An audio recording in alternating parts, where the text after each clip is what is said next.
Van Marmalade, and you're watching the Comics-Related Madness Network. So come get some. CromCon. CromCon. The Civil War was America's bloodiest conflict. Over 500,000 died to preserve national unity. When the war ended, Confederates like Harley Brogdon headed west, shooting games of the Army and gambling. When a card game turns deadly, Harley shoots in self-defense, killing the card sharp who threw down first. Wilfred Knorr, the card sharp's wealthy father, will stop at nothing to see Harley hang. Harley flees to Cobb's Gap, an old silver mining town at the foot of the Rockies. A remarkably peaceful town, especially after dark. But the sheriff harbors a dark secret, and no one dares go into the mines anymore. Cobb's Gap is full of secrets. People speak in hushed tones of something in the mine. Something worse than their cursed sheriff. Something even the Indians fear from the deepest pits of hell. Every secret will be exposed. Bronze Star. Order your copy at bronzestarcomic.com.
No spoon. Pinky, are you pondering what I'm pondering? I think so, Brain. But isn't that why they invented tube socks?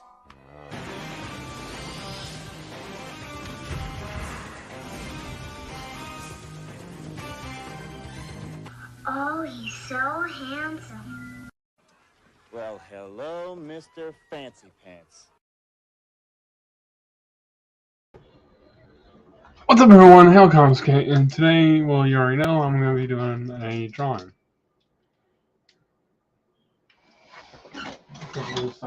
Stop open the door. Alright.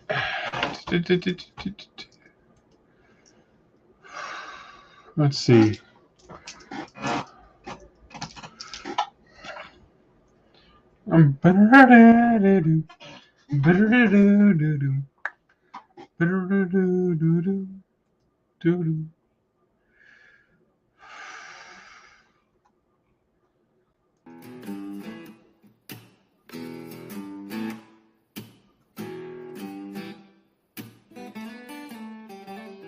All right. Camera's open. There we go.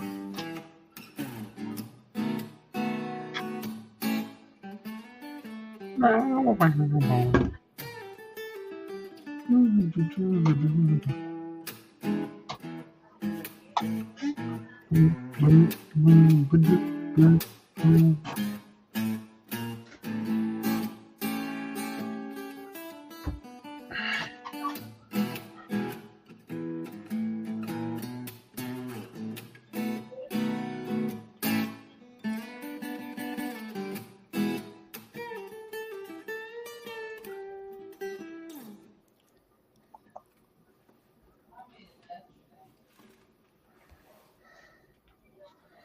know what? There's a path to the Perotta character. Alright, draw that.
Hold on.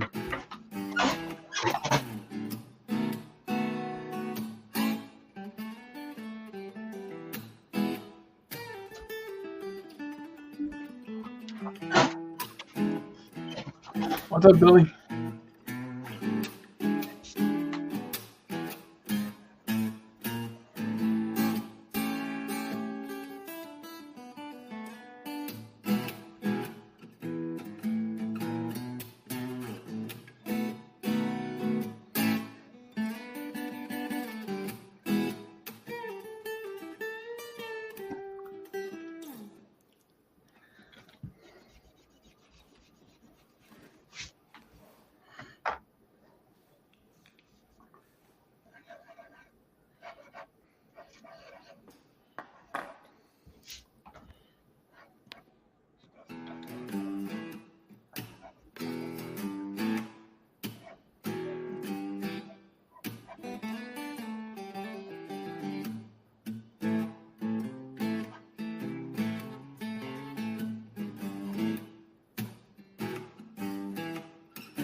Hey, Pops!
What's up, Billy?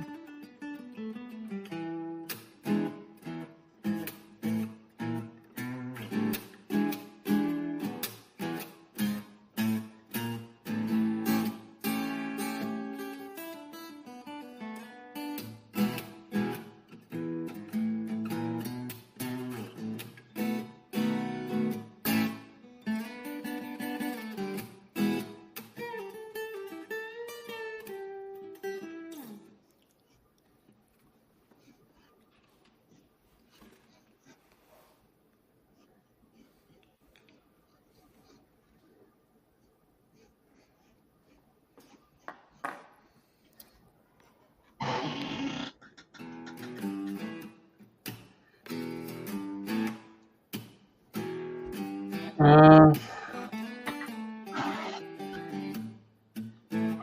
don't know.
Independent.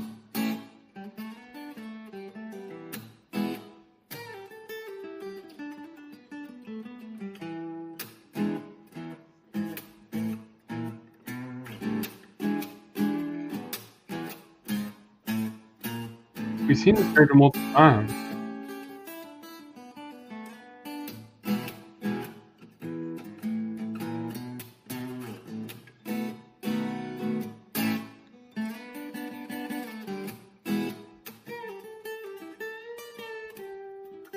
I just can't remember how the character was drawn.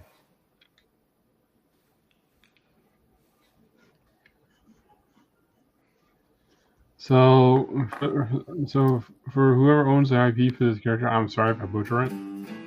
If I butcher the look of the character.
I'm doing this completely by memory.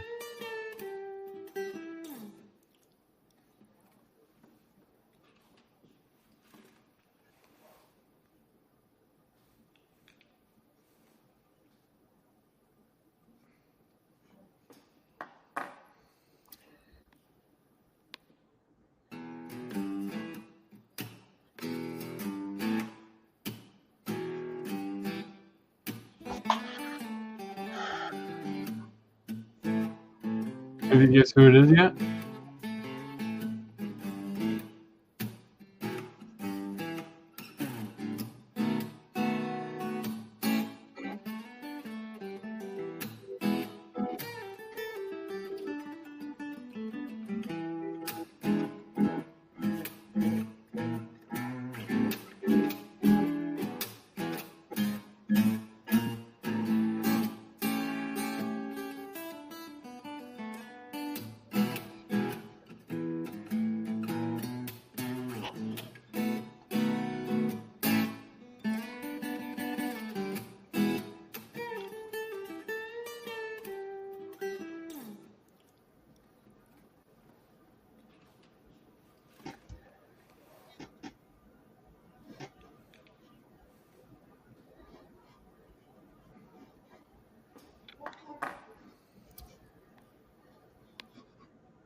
This is pretty much a game of guess that character.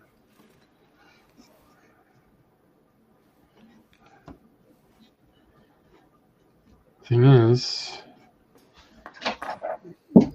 of course it falls. We're back.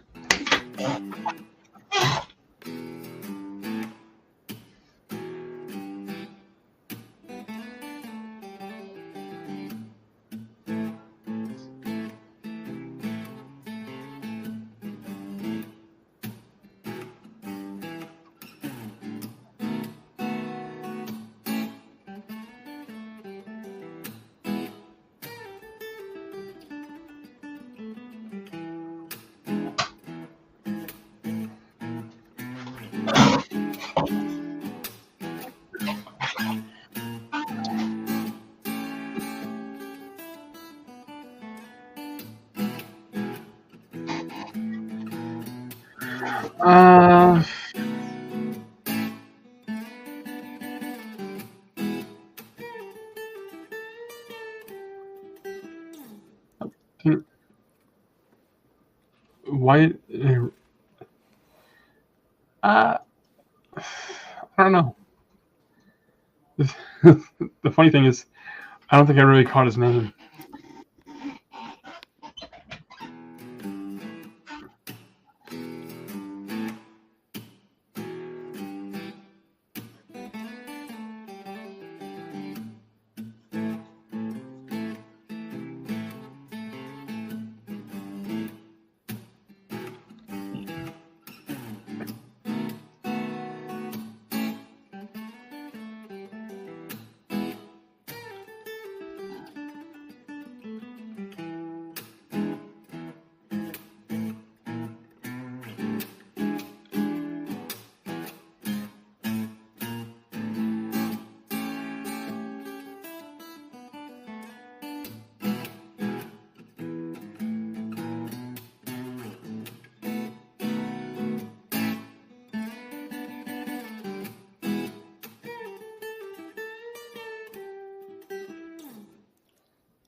Alright, a hint.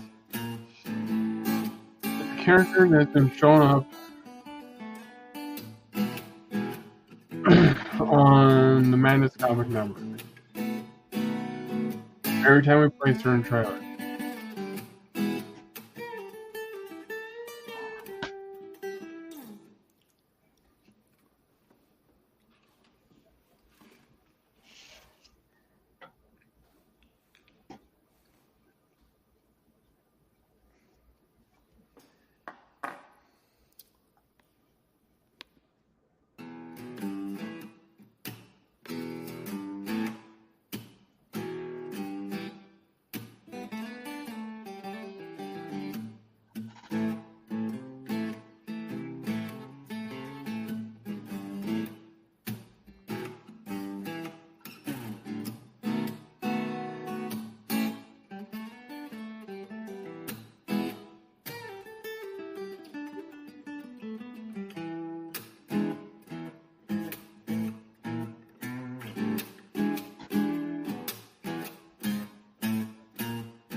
Which at the end of this show, I will play his trailer.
Now, does he have 2 revolvers? I don't know. I was just taking a guess on that.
Alright, next. Let's draw some background.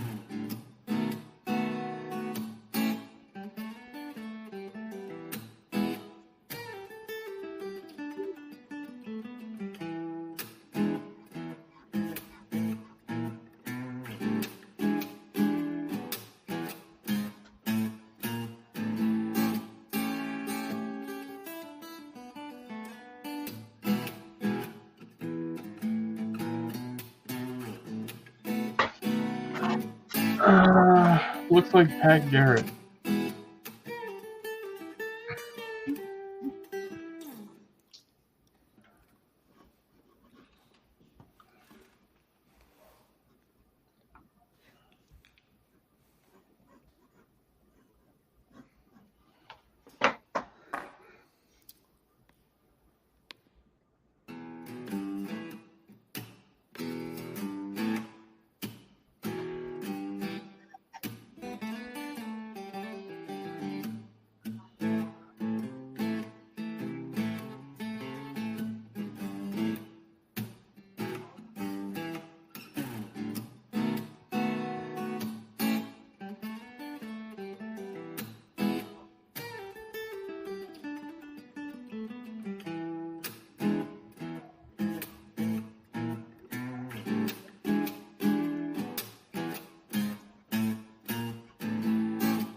Did I watch Vic's stream last night?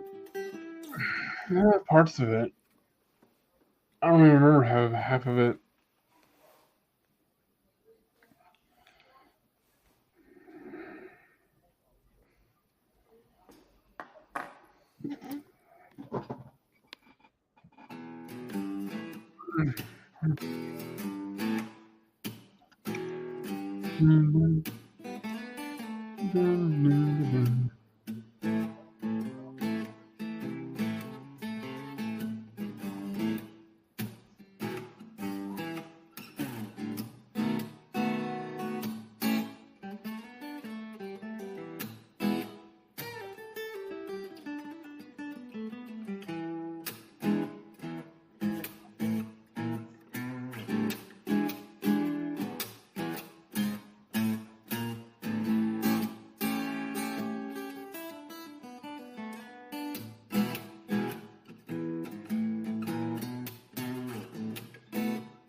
Alright. So I am gonna play the trailer at the end. Well, let's go ahead and play it right now. Or actually, I'm not gonna just. Oh, he's not on camera. You know what? I will give my part.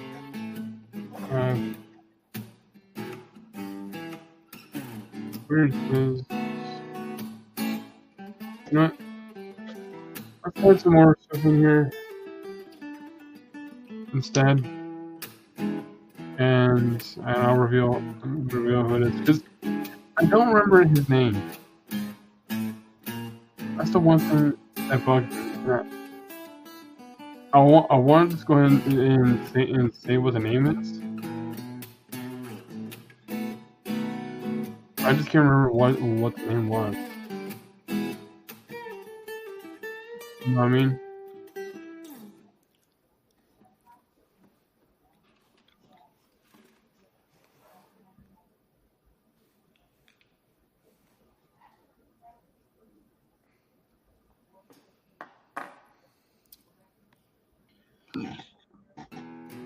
I mean, does that make sense? Oh, excuse me.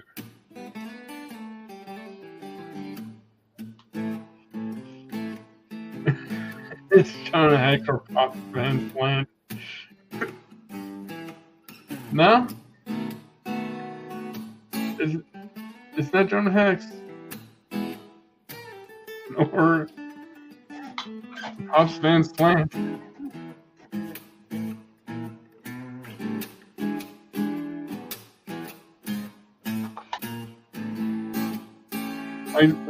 Like there's a big clue right here. Right here, it's just staring you in the face.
like I said, the clue is this is an independent character. This character, which means this character does not belong to Marvel, does not belong to DC, belongs to one individual person. And they have a show on here.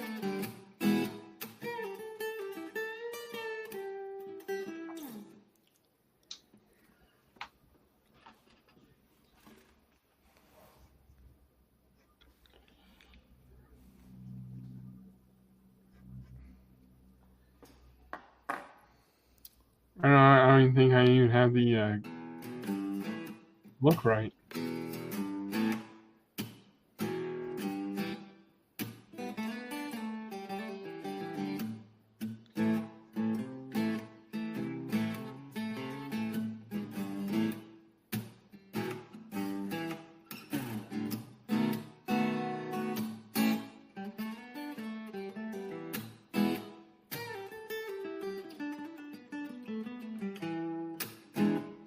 Is that Jack Irons? Who's Jack Irons?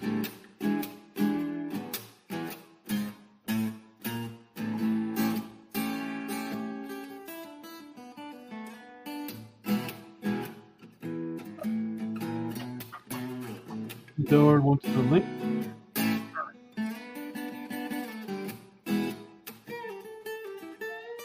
How's that link?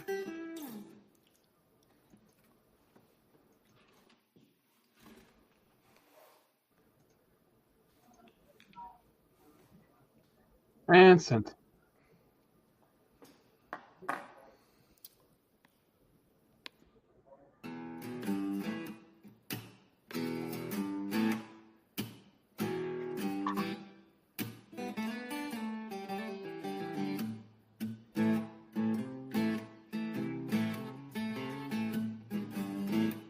I might as well just tell you. It's the main character from Path of the Pale Rider.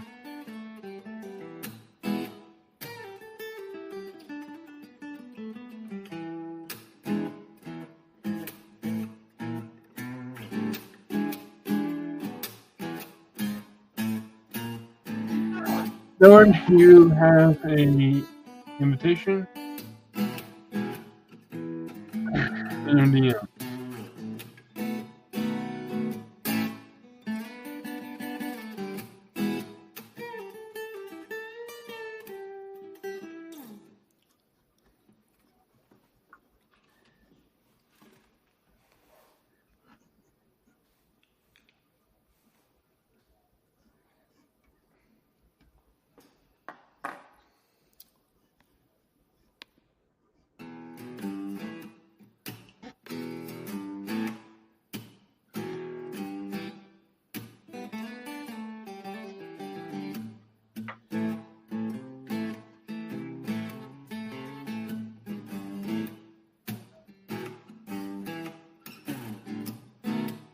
Jude?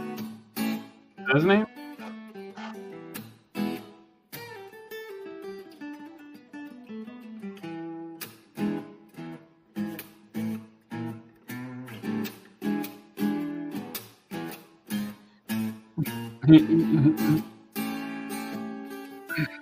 In the book, he has in the book, there's the people that wear this thing to tell you if you're dead or not. And we got someone in the back. Sadly, I don't have an intro for them. So, what's up, Dillard? Hey, what's going on? How you doing? I'm doing alright. How are you? I'm doing great. So what you working on tonight? Just doing some drawing exercises. And that's basically draw a character you've never drawn before. Oh, so who you drawing? I don't know his name. Is it Jonah Hex? No, it's not Jonah Hex. You know what? I'll play the trailer real quick. First, The devil from Talon Flats? no. It's here somewhere. Here. What is Path of the Pale Rider anyway? Is it a comic book?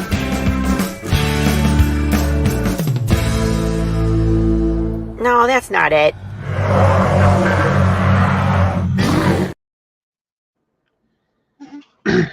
It's Pale, right? Yep. It's Jude St. Clair. Okay. So that's his name. And if you don't know, now you know. Yep. You didn't know either, Stephen B. Yeah, I didn't know. I didn't know what his name was either. That's my fault. So is the point of this exercise to get you more familiar with indie comics characters, or is the point of the exercise to stretch your drawing skills? To stretch my drawing skills. Ah.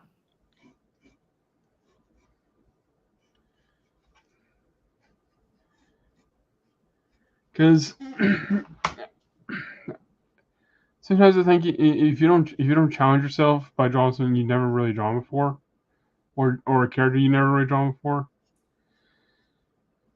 you probably if you haven't drawn anything before, you probably don't grow as much of as art as a artist. Right. So by challenging yourself, you're not just improving your skill, you're also adding more to your arsenal.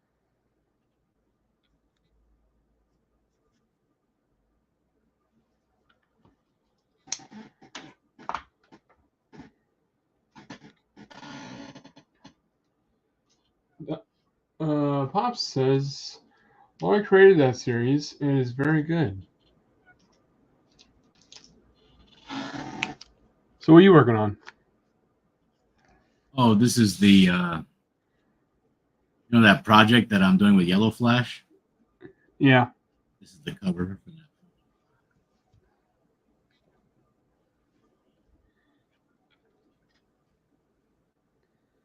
I can't wait to see the book. Yeah, me neither.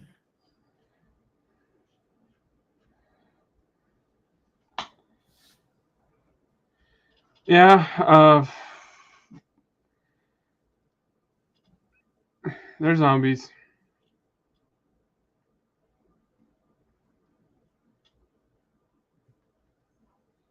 Who are zombies? Oh, the people around him? Yeah.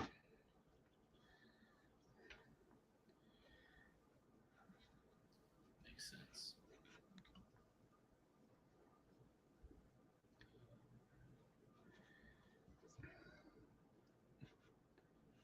So how did you hear about this character that you're drawing? How did you to be in its sphere? Oh, I watch Pops' channel, and they will always promote this book, Path of the Pale Rider. I thought the character's cool, the story's cool, but unfortunately, I haven't found the time to back it. Hopefully, it's still up there, so I can. And I was thinking something to draw something I've never really drawn before, and Path of the Pale Rider popped up.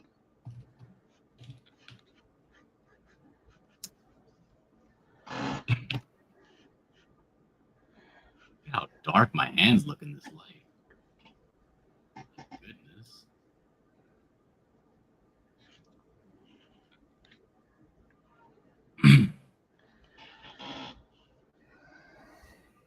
And unfortunately, since I don't have that much reference other than what I've seen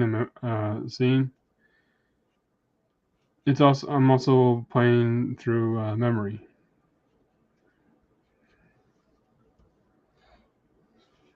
think the creator of that character is in your chat right now. Yeah. You probably get reference from her.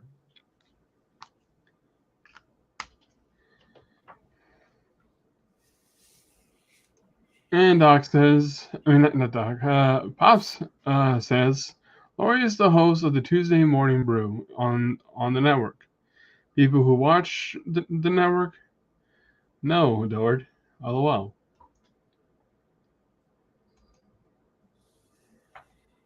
And right now, Laurie we're on issue 4 right now. And and I think she likes the drawing.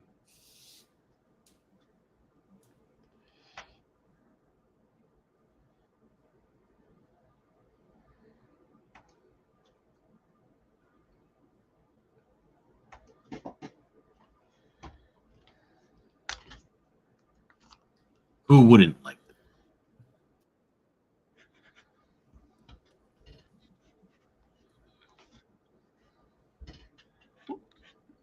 Well, I'm going to like it.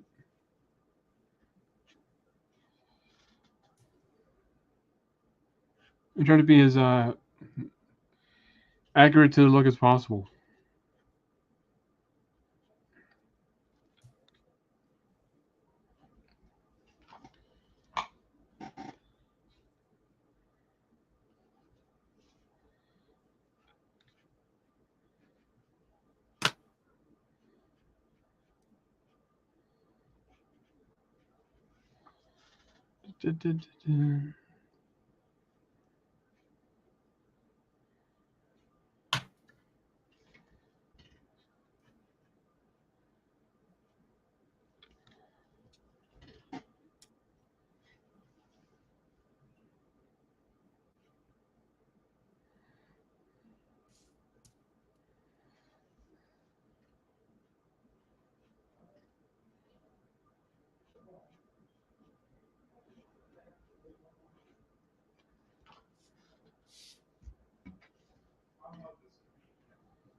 I gotta train myself to be a more clean person in general, a cleaner artist, because I feel like I really could use a French curve right now. And I have bought no less than 4 packs of the same exact French curve over the last 3 years. And I always lose it because I'm so disorganized and messy. Oh, I'm not as organized either.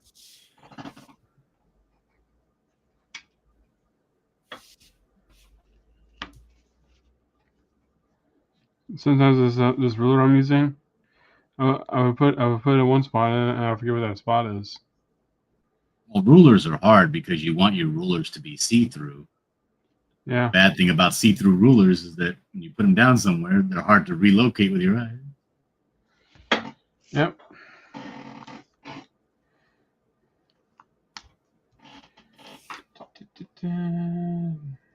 No, not 0.4. That'd be too big. No, 0.5. Where's...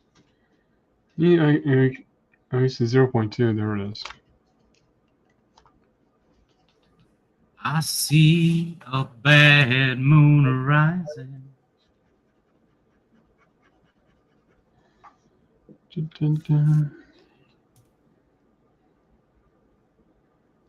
So my wife wants me to go with her to go Thanksgiving shopping. Oh, yeah? I don't really know about Thanksgiving shopping, but she wants me there so that she can push around 2 carts, you know?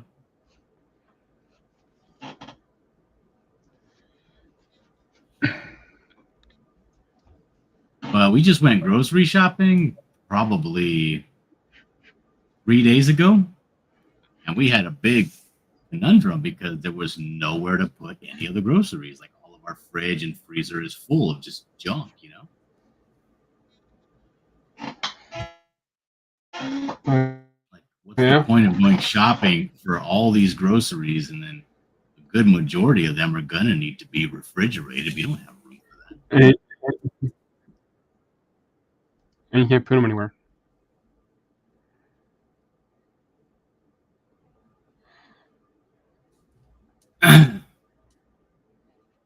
Yeah, Thanksgiving dinner shopping.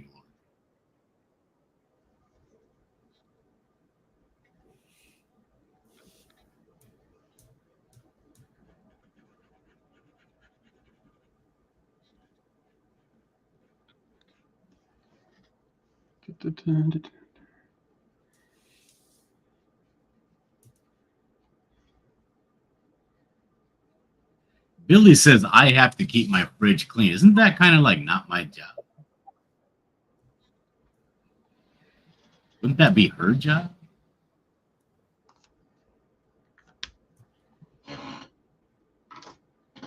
No, 3. Where is it?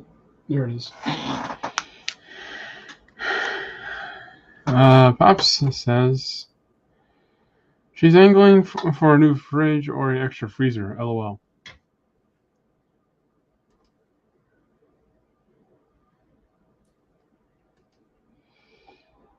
I have to do that big shop on Monday for all the things.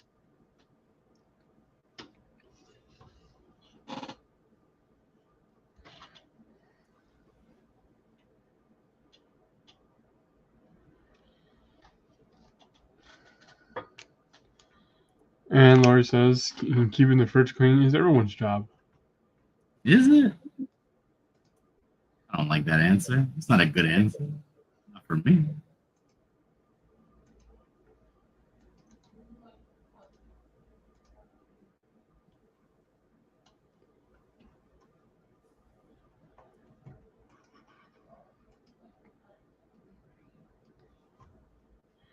Are you saying you're like Doc?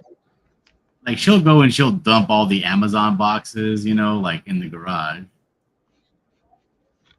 like, I'll just pick them up and go burn them, tear them apart, put them in the trash can. I don't tell her like, hey, it's your job to keep this garage clean too, you know.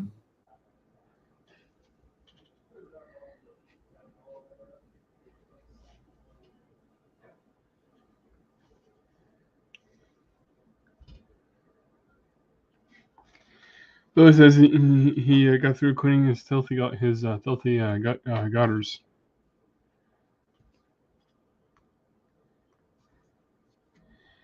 And we got someone in the back.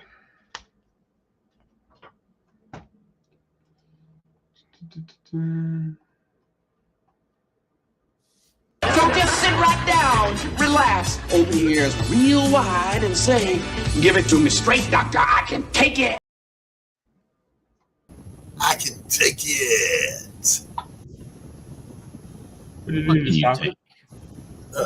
What's going on, gentlemen? Not much. Are you outside? No, I turned my air on for just a second. Not the humidity. Wow. I shall turn it off. There we go. It does kind of seem like a trap. A trap? Yeah. I was telling you, my wife wants me to go shopping with her. You know, Thanksgiving Day shopping, like oh no. When you have to go to the grocery store with 2 carts, you know? Yes, don't do it, John. It is a trap. But I was like, I don't mind doing it. I actually enjoy it. I like going. I don't really go out to like the big stores.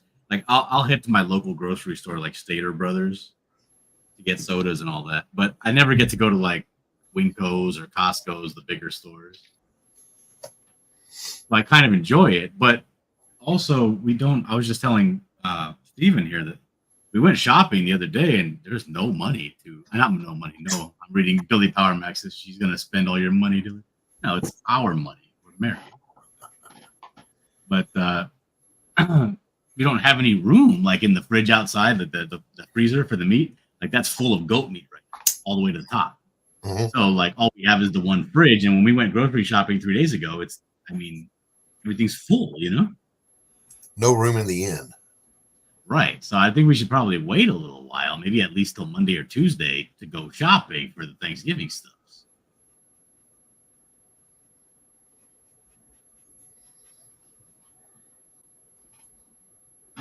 Thank you very much.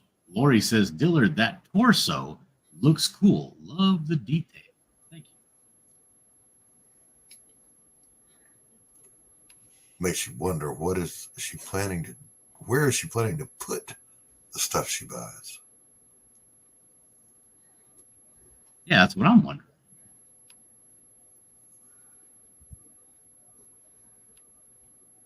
Also, our ice maker is on the fritz now.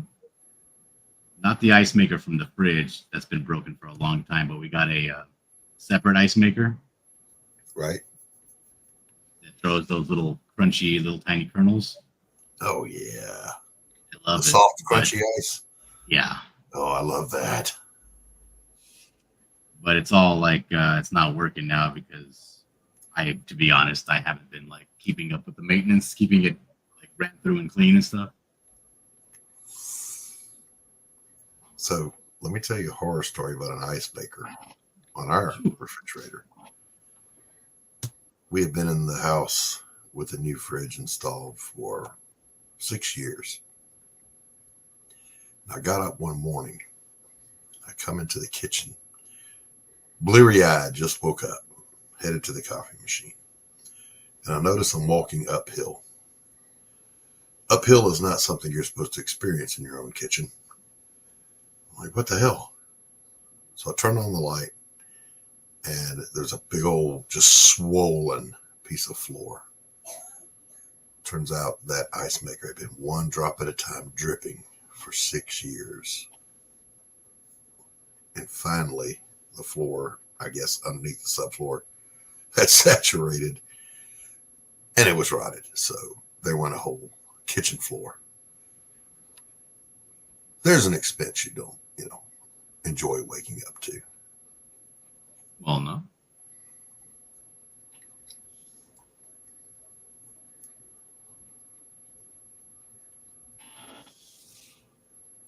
What you working on there, Stephen V? That looks like Jude. Is that Jude? Yeah. All right. Gotta run, guys. I love the Jude drawing. All right.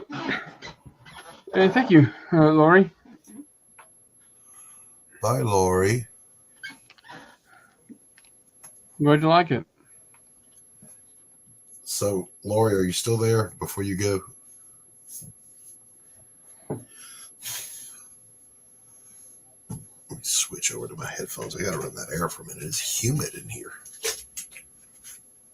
Oh, and Doc, that the audio you sent me, it's awesome. Well, thank you, sir. I figure if you blend that in with your music and your slideshow, you'll be golden. Yeah. All right, let me adjust this here microphoneage. No, I just need to get a few more voices. You got to get some people screaming and yelling for their lives. Help me, Lord Jesus. What's up, Cap? Cap Infinity munching popcorn, lurking, and I assume working and lurking. You know what? I can send the script to Pops. Have him pick a spot in the script. Well, I'll tell you, there it was, minding my own business. When out of the blue, buck naked. Doesn't sound like you. A glowing blue man come running out the fire. John Dillard, what the hell are you drawing? I'm drawing the cover for the Yellow Flash book. Right on.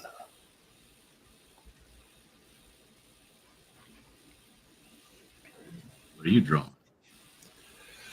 I just finished doing the roughs for my son's little book he launched. So nothing. You're drawing nothing is what you're saying. We're going to do an illustrated version of it for next Christmas. My son stealth launched a book. Didn't tell anybody. His rationale for doing so is a little inarguable. He said, if nobody knows I'm doing it, then I can't fail. If you don't tell anybody you're doing it, they don't expect it. So if you don't do it, it's no big deal.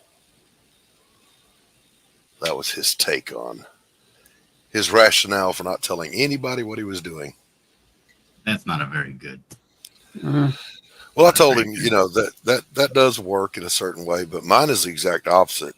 If I tell people I'm going to do it, now I have to do it. You know what I'm saying? Yeah, it keeps you accountable. Yeah, it's easy. It's easy to get some get up and quit in you if there's no accountability.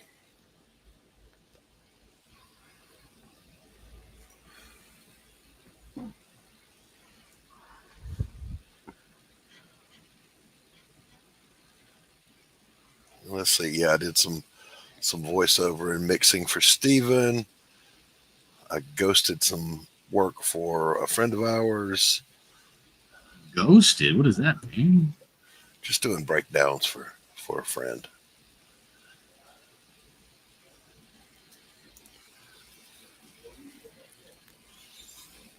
And I went back and I rewrote a scene that I was not even a little bit happy with, per the suggestion of Steven and Max, and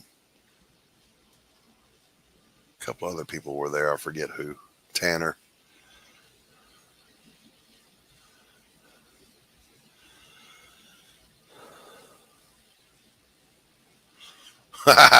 I'm writing a book, and neither am I.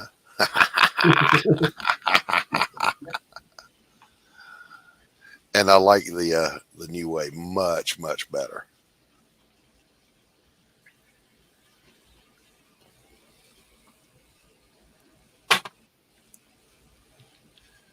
So does this book have a name yet that you're aware of, John? Or are you not allowed to disclose? I'm not allowed to disclose it. Also, we're still working on the name. He has a meeting with his lawyers, or the lawyer that we hired for the book, just to make sure that nothing goes awry.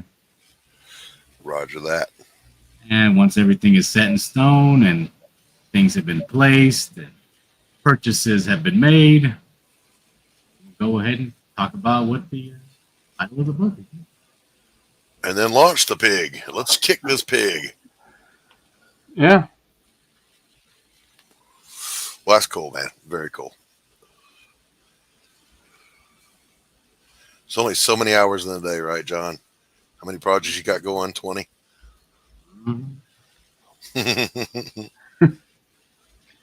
I got 2 projects, and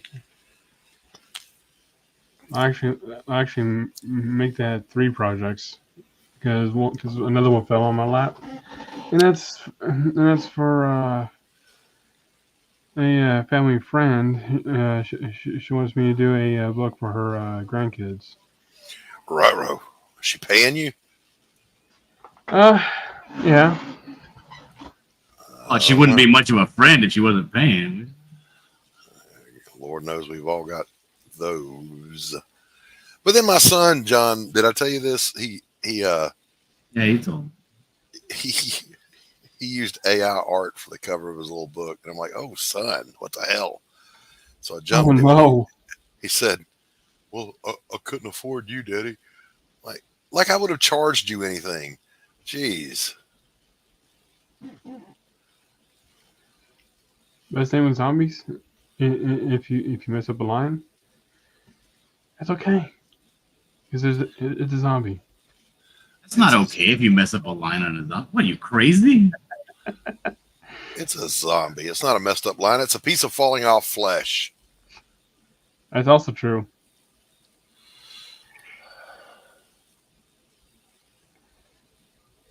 You guys got no accountability. What is going on?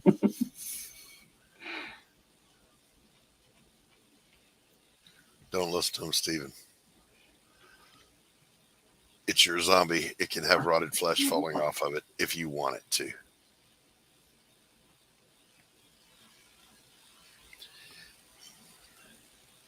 So I've got basically a lab. She's half lab, half pit bull, but she looks all lab. Got the web feet and everything. And go to run my shower. This dog loves water. And I turn around to get in the shower. She's already in it. Yeah, wait a minute. Dogs have web feet? That's disgusting. Yeah, they have web feet so for swimming. But she's already in it, frolicking. You strike her across the nose with a newspaper? No, I did not. I said She's going to make all your nice, clean, shower water into dirty dog water. I said to her, this is not your shower. Do you mind? And she said, and I quote, okay. Is that one of those brush pens? Steven, I think he's talking to you. No, I'm talking to you, John Delaware. I think he's talking to you because I'm not using a brush pen right now. Oh, you better put some respect on that question. Yeah, okay, I'll get right on that there, kitten. The problem with old people, think they think they're above honorifics. Problem with these young kids, they have that gross sense of entitlement.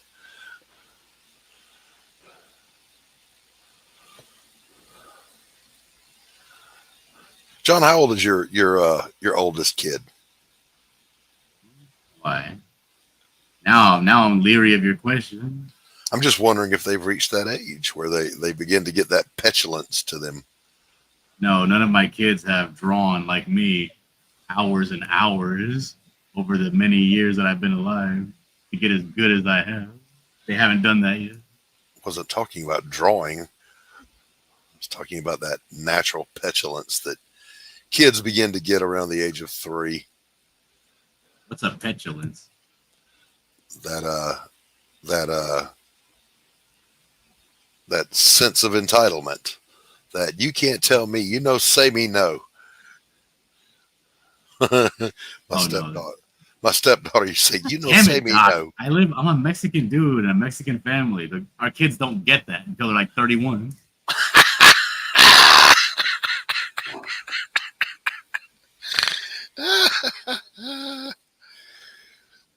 So you're saying that there's a lot of fear involved. I see. That's 100% correct. Yes.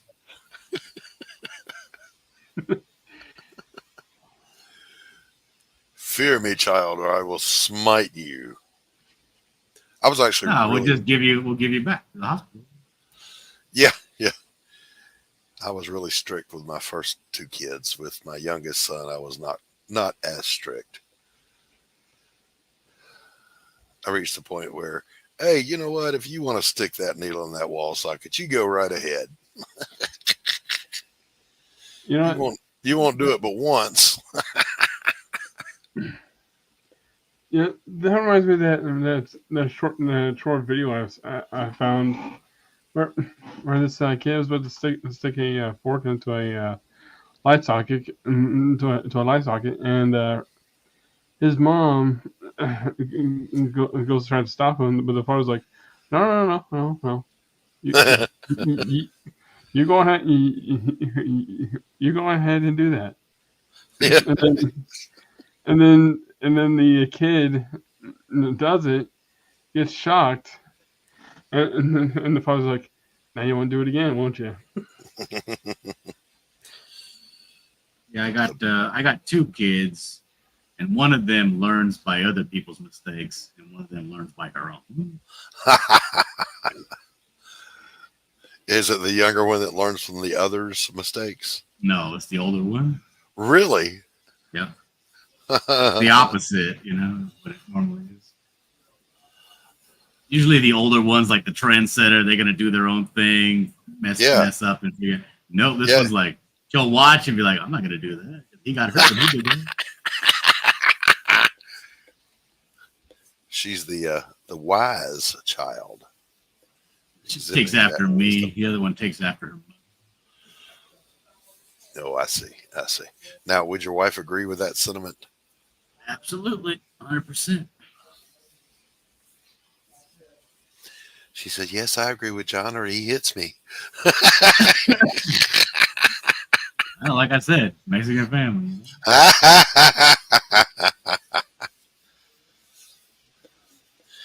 John, I got that font you suggested, and it worked beautifully. Yeah. You got to spend. You got to go, and you got to get your fonts. As much as you don't like, you got to sit there and you got to download and install fonts, many different fonts. You got to dedicate like a half a day downloading new fonts. Well, I have a few hundred, right? And I went looking for one similar to the one that you suggested, that Betty Noor, and I just couldn't find the right one, right? I'm sure you've been there, done that.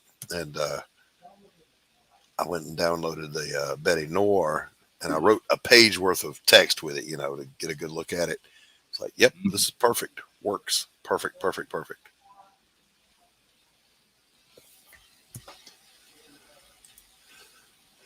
Now, my dumbass did not save the elements separately, so I had to go back and remaster the whole damn thing.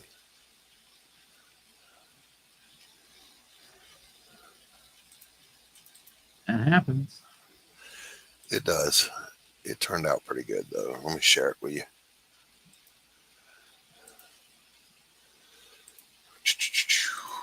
Let me know when you're ready to share. I got it. Oh, you got it? Yeah, I forgot I had admin. There we go.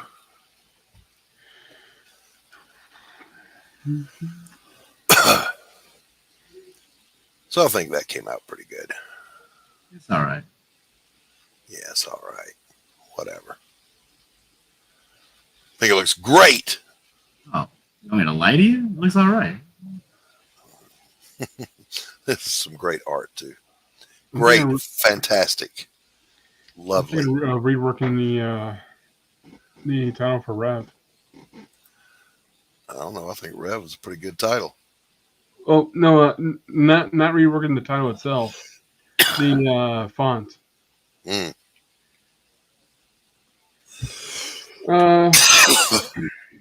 World Wizard Infinity says, "Hey, I got my CG Songs published list here. Where do I put Stephen B?"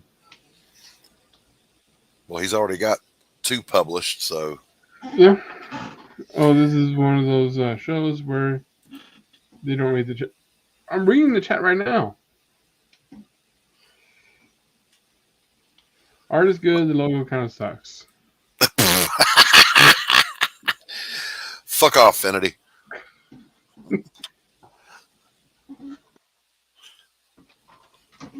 Let me show you the You're wrong, so sit there in your infinite wrongness and be wrong. What's the logo? What is the name of your book? A Damn Dirty Thing. That's the logo? The title? Yes.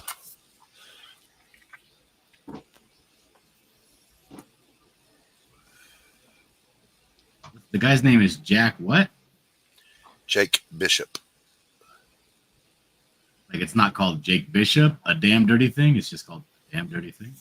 A Damned Dirty Thing. Chapter 1. Blood on the Bricks.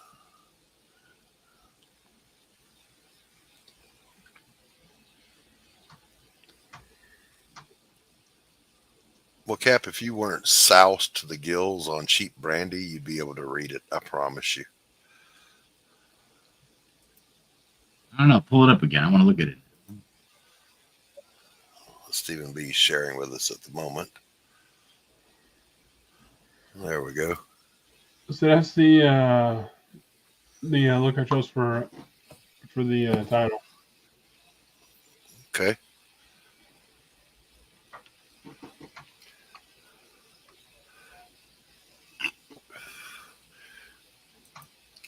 Oh, Cap, bless your heart. You never heard of the rule of thirds in art? Go back to art school. I think that looks good. It's a good logo. I like it. I just don't like the number. The number thing? Yeah, it could do without the numbers. You've got the gradation and the lines, and then you got the needle. You don't really need the numbers. I think the whole thing needs to go back to formula. Was that English? What? The whole thing. The R, there's no reason for the R to swoop backwards like that. As if you're emulating some sort of like they call it like a dash cluster, right? Is what he's doing. He's emulating like a dashboard cluster. Yeah. You need to pick shape for the dashboard cluster and then fit your logo into that shape for the dashboard cluster. And bring the needle for the rev right into the bottom of the E and just be R-E-V. You know what I mean? Like rat, and then like have the needle going somewhere in between the letters. So you're saying that. John's saying he'd like to volunteer to design you a new logo. No, I just think it's bad. It's not bad. Don't listen to him. Okay. Listen to Dot. Language and mediocrity. So you're saying to get rid of the and I made a new layer so I could do this. To get rid of the lettering and to straighten out your R. And straighten out the R. Yeah, also see the hole in the top of the R. The left-hand vertical column should be the same width as it is below. Right here? Yeah. But you'll get that when you reshape it. Yeah. If you ever do decide. Not the most important thing in the world. It's just what everybody's going to know you're talking about. So, Cap, you ever seen a movie poster from the 40s? Because that's what this is. Easy to read.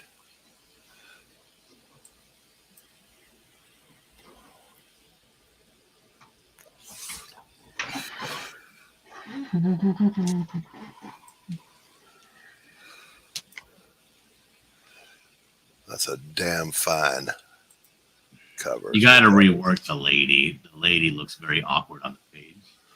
No, she doesn't. She looks exactly how she's supposed to. Oh, well, then you suppose you did it on purpose, the awkward. She looks lovely. So fair enough. What we ripped on, let me see if I can find it for you here. I know, you already showed me. I'm going to show the chat and Steven and everyone else. If it's all right with you, Mr. Dillard. No, it's not all right with me. If you do continue to show it, that just proves that you're a filthy liar. And it's not. If It's all right with me. There we go.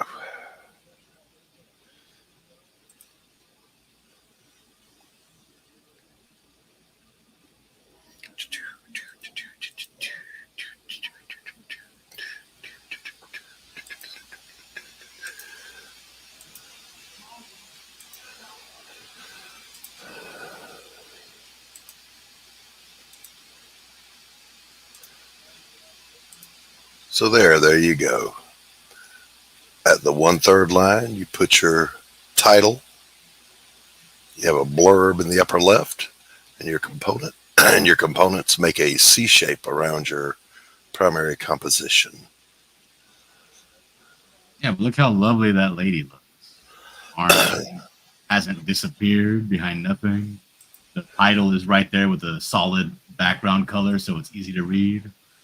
Hey, did you know that if people turn sideways, parts of their body disappear?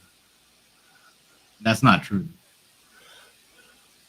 Your body never disappears. It's always something. Shut up. Thank you very much, KSSS. Tell these heathens. Hey, KSS. How you doing? Oh, and happy birthday. Always happy birthday, Shigamahale. It's not his birthday. You guys are... It's always his birthday. John gets cranky if he hasn't had his cranberry juice to relieve his menstrual cramps. You have to overlook him. All I'm trying to do is get you guys on my level. I'm going to drag you kicking and screaming into success, Doc, whether you like it or not. Well, John, when you say things that make sense, I listen. When you talk garbage, I ignore you. You know, it's eat the meat, spit out the bones. So you were right about the font, and I appreciate it. You're wrong about everything else. So, like Cap, you can sit there in your wrongness and be wrong. All right, I think it's safe to erase. There you go. You better watch out. I invested in some bad pens, fellas. Oh, yeah? Did not read the fine print that they were water-based liners. Is that what happened to that lady? Which is, oh, John, you know, thanks for coming out. Almost kicked him, but it's not my show. But they're water-based, and they will fade when you erase, so you have to go back and re-ink every line. Oh, yeah. Have you tried what is it called again? The black liners? Yeah, I mean, I usually use the Koepp, but these I was like, oh, here's a good deal. Let me get these and give them a try. And now we know why they were a good deal. Exactly right. Hey, Dillard, I know it's not Dillard's birthday today. I sent him a video on Finatra on his birthday. It cost me $50. I'm very confused by that sentence. That's all right. You get confused by commercials.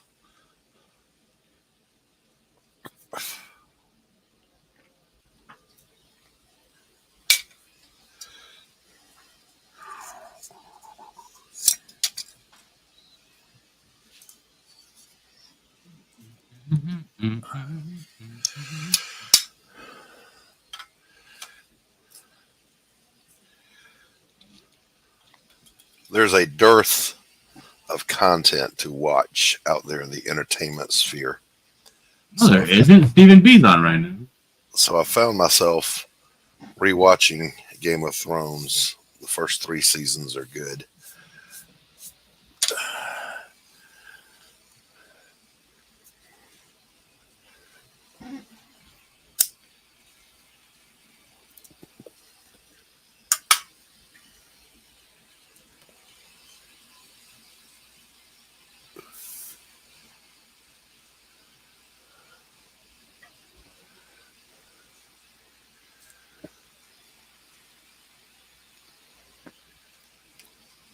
When did that show come out? 2015? What, Game of Thrones? Yeah. Look that up. I don't know.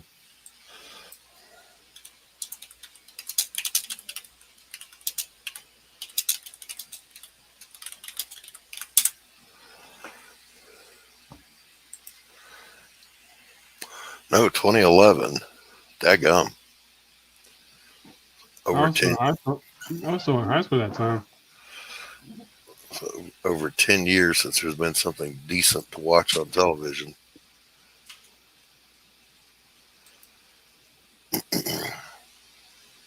You watch Midnight Mass yet? Haven't heard of that. What is it? Dillard, you were on Finatra's on your birthday. I sent a birthday video to Finn, and he played it. You laughed, and then said, "Video cost me $50." Golly, do I remember that? Were you drunk again, John? Damn it, you got to quit drunk streaming. It was my birthday.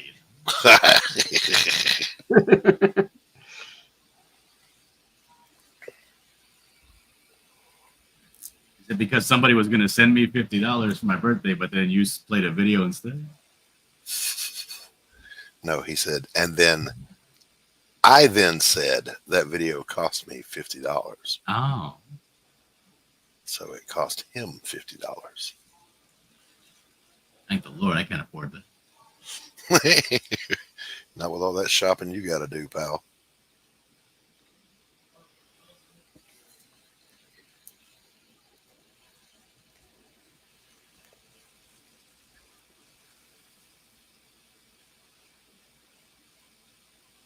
What birthday video was this that it cost so much money? We'll play it here for free, KSSSS. He has to pay $50 to get it again. Unless it gets us struck, in which case it's going to cost you $50. Payable to Stephen B. Wait, what? See?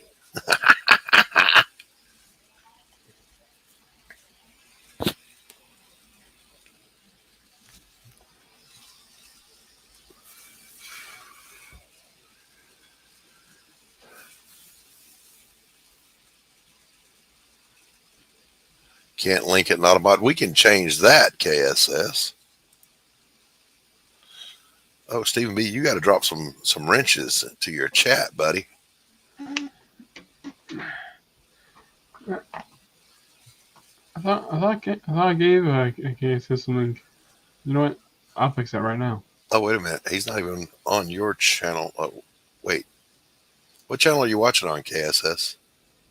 He's watching it on mine. No. Say that again? He's watching it on mine. Oh, well then, by all means, throw that boy a link. I mean, a wrench.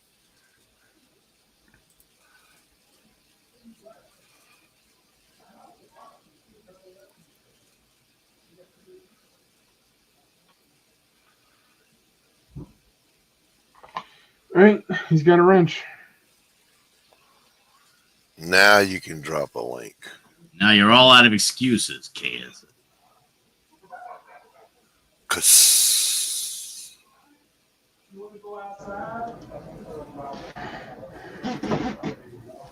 What in the hell? Steven, is there a party going on at your house? Some sort of cattle auction happening? A soiree? No, that's my parents right now. Your parents are partying? No, they're just talking. You can't fool me. I know a party when I hear one. You tell them. You tell them I'm really disappointed I didn't get an invite, damn it. All right, I'm being called away. So so can you all take over until I get back? Sure, we got you. We got you. All right. Steven got to go serve drinks. He's got to go. Send the bubbly around again, son. Put on your little tuxedo and your bow tie. Go serve some drinks. Send the bubbly around again.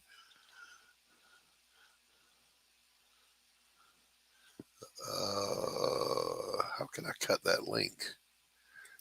I gotta go to Stephen B's channel.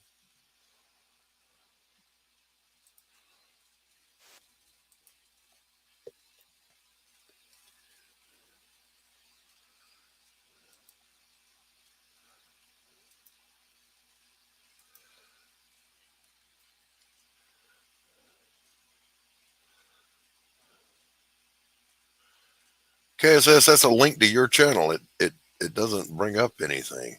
Oh, I'm watching it right now, but can you share if I share it? Yeah, sure. Okay, here we go. Present, share screen. Happy birthday, John. Here we go. You ready? Kick it. Whoosh! Hello, I'm Whoosh, and I came down from space. I traveled for miles to put a smile on your face. Yo, John. Happy birthday. You're cool. Going to Mars and the trip is long, but it's worth it to sing you this birthday song. Yo, John. Happy birthday. You're cool. Bye, everyone. Whoa! Whoosh! Whoosh! Whoosh! Amazing. That may be the most disturbing thing I've seen this year. What the hell was the source of that, KSS?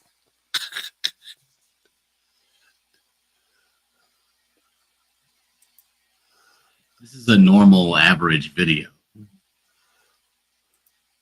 don't see anything wrong with this video.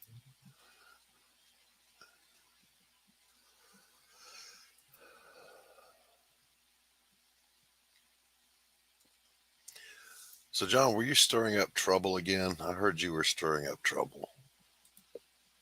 In what way? In the Vic King universe, did you stir up trouble? I don't know. Do I have to like somebody like I got like 3-4 night messages. And I was like, do I gotta watch this? And I was like, I don't have to watch this. I just asked Vic because he's in my Dillard live streams, right? I was like, hey, what's going on? Why you mad? And he was like, oh, I was just venting. So I was like, okay, cool. I left it alone. Do I have to go back and watch it, or is it a thing? Is it still a thing to him? I don't know. It led me through. I forget where it started for me because I'm not in anyone's DM groups. I left all those except my own.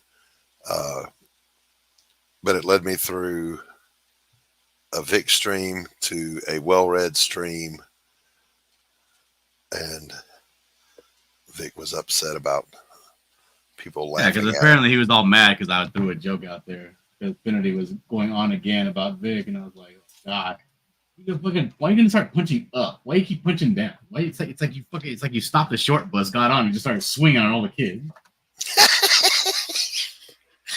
Okay, let's see. That explains the whole thing. Funny joke, right? Yeah, I mean that's not. They must have thought it was quite a joke because it got a lot of laughs from a lot of folks. All right. It made the rounds. That's what it did. And apparently he got all pissed off about that. And Timothy was like, he did a 3-hour Koepp stream. You just leave this path of emotional carnage in your wake everywhere you go, John. I'm sorry. I'm not sorry. Sorry, not sorry. I shouldn't have said sorry to begin with. I'm not. I'm back. Did you take the drinks around and serve cocktails to everyone? Yes, I did. Good man. Yes, Kay, that's a lyric from The Boy Named Sue. Johnny Cash.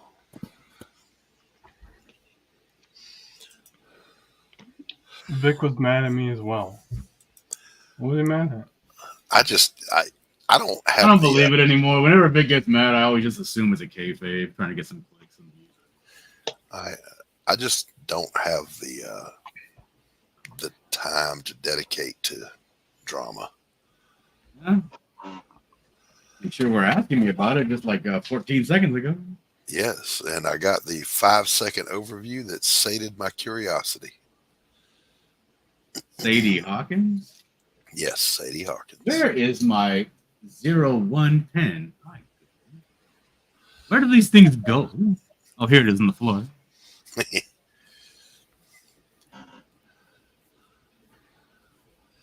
Anything you put down in the studio and need again will always vanish to the floor, to the other side of the room, to the outbuilding.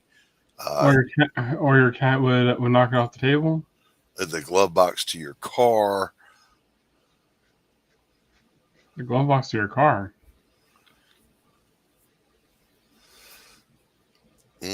Shit just vanishes. Drama was afoot in every corner of CG. I told Ethan I nominated him to replace Dark Gift as head of the CG Slumlords.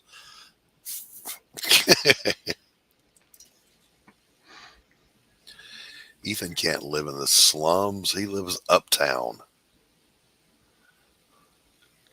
Uptown girl. I am not now, nor was I ever a psychiatrist. I was merely a counselor. You know, the people that actually get results.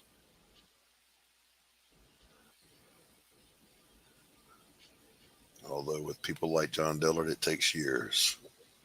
Years, I say. Is that why you didn't want to continue your treatment of me? That's exactly right.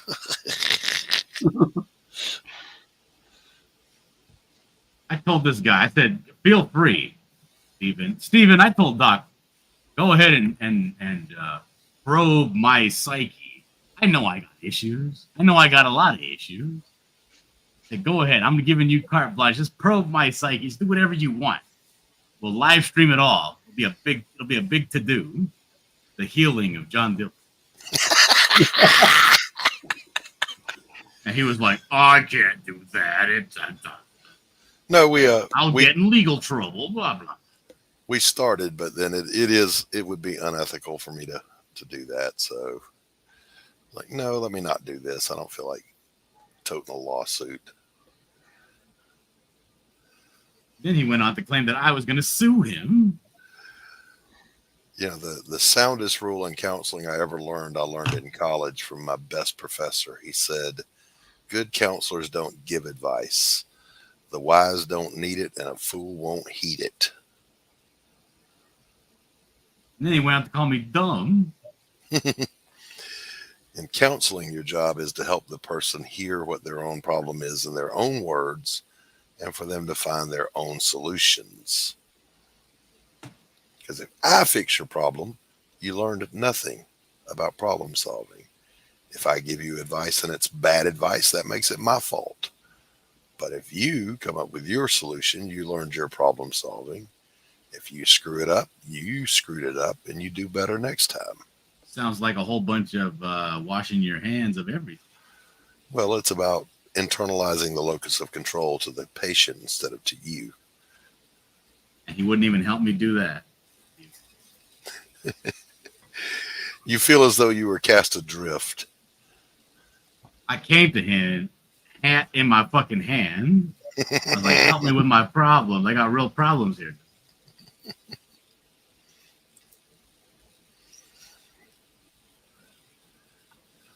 He told me to buzz off. The point is to help the client come up with their own solutions, Billy. You see right there? That's what he's saying. Pay me. Client, pay me.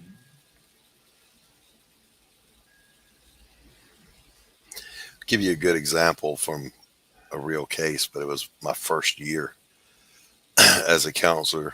A woman is grieving. Her husband is passing from a long terminal illness. It's not a surprise that he's passing, so I suspected the issue was something else. So we use skilled responding, and over the course of a hour-long session, we finally get down to what's really going on. And that's, I'm afraid to be alone when he's gone. So by reflecting, instead of telling her, she heard her own words. I would say, Linda, what I'm hearing you say is, or you're saying, your words are. And she would, yes, that's correct. When you get it right, there's involuntary head bob. Yes, that's it. And so then you direct that into leading that individual into what do you think you would like to do to cope with that? And so you help her find her own solutions, not me suggesting, well, why don't you go to the support group? Well, what if she doesn't want to go to the damn support group, you know? So Billy says, in my profession, you get free counseling, but it puts the kiss of death on your career.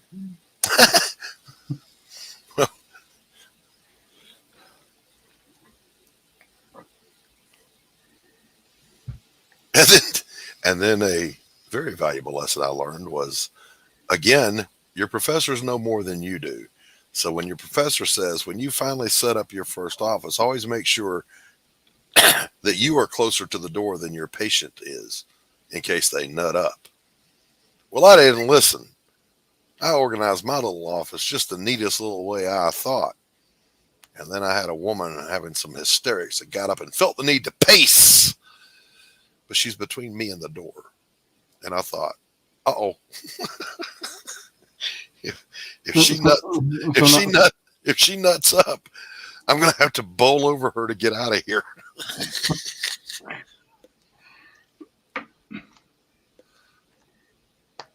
So we just, thinking it would probably be better for both of us if you took a seat while we're talking.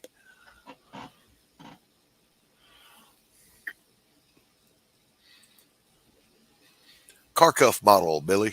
Car cuff model is what it's called.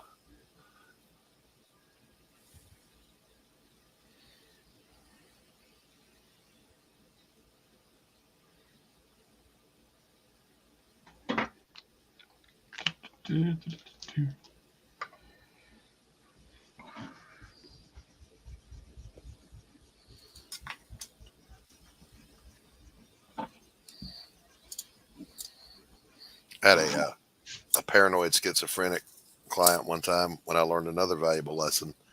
Don't have visible electronics present in your office. I had just an old school digital clock up on a bookshelf so I could watch the time. And my paranoid schizophrenic was acting reticent.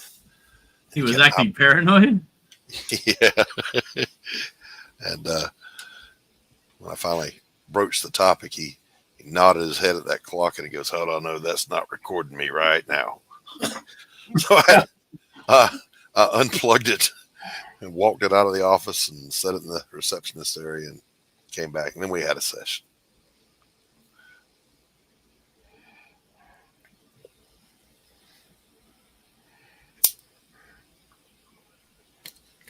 So is that chess piece? Is that supposed to be like? What did you do? Rays of a Sun. He got rid of your recording device. Oh, we had a productive session.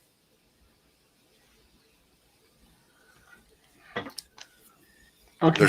There's some mental illnesses like psychiatric illnesses or personality disorders. You're not gonna affect a cure with counseling. You're just kicking them back into play for a week. Oh, that's good, Steven. Looking good. You always save your personality disorders or your psychiatric illnesses for the end of the day because you'll work harder than they will. And it's going to suck the life right out of you.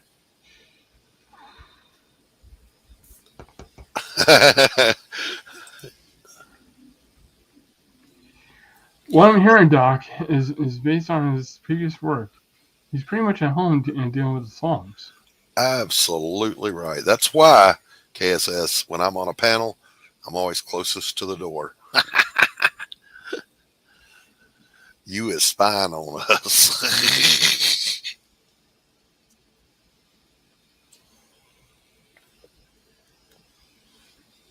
Like if you're on a stream with Finity, always make sure you're closer to the door than he is.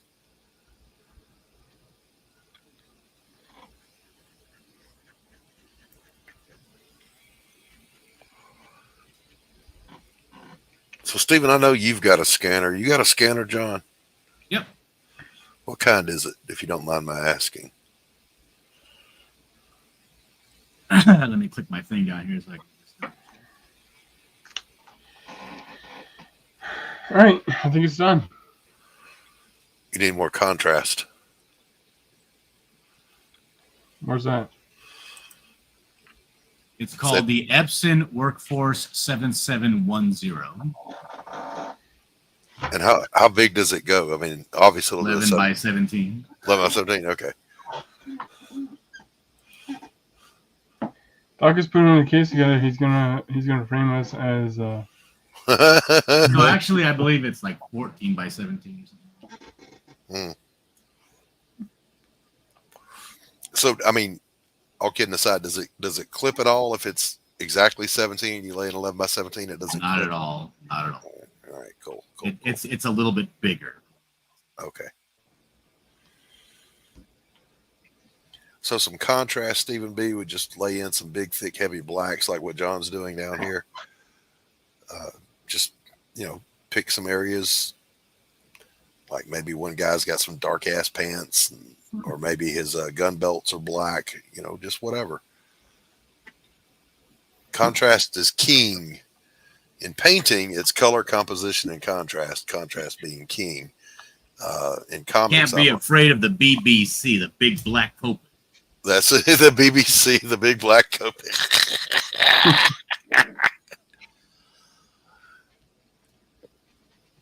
those heavy blacks, they sell your work, man. They really, really make it pop.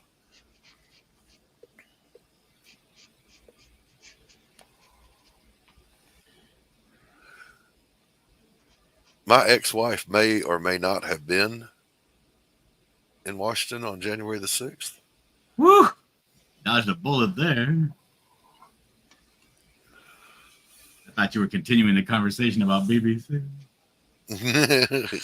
No. Worse.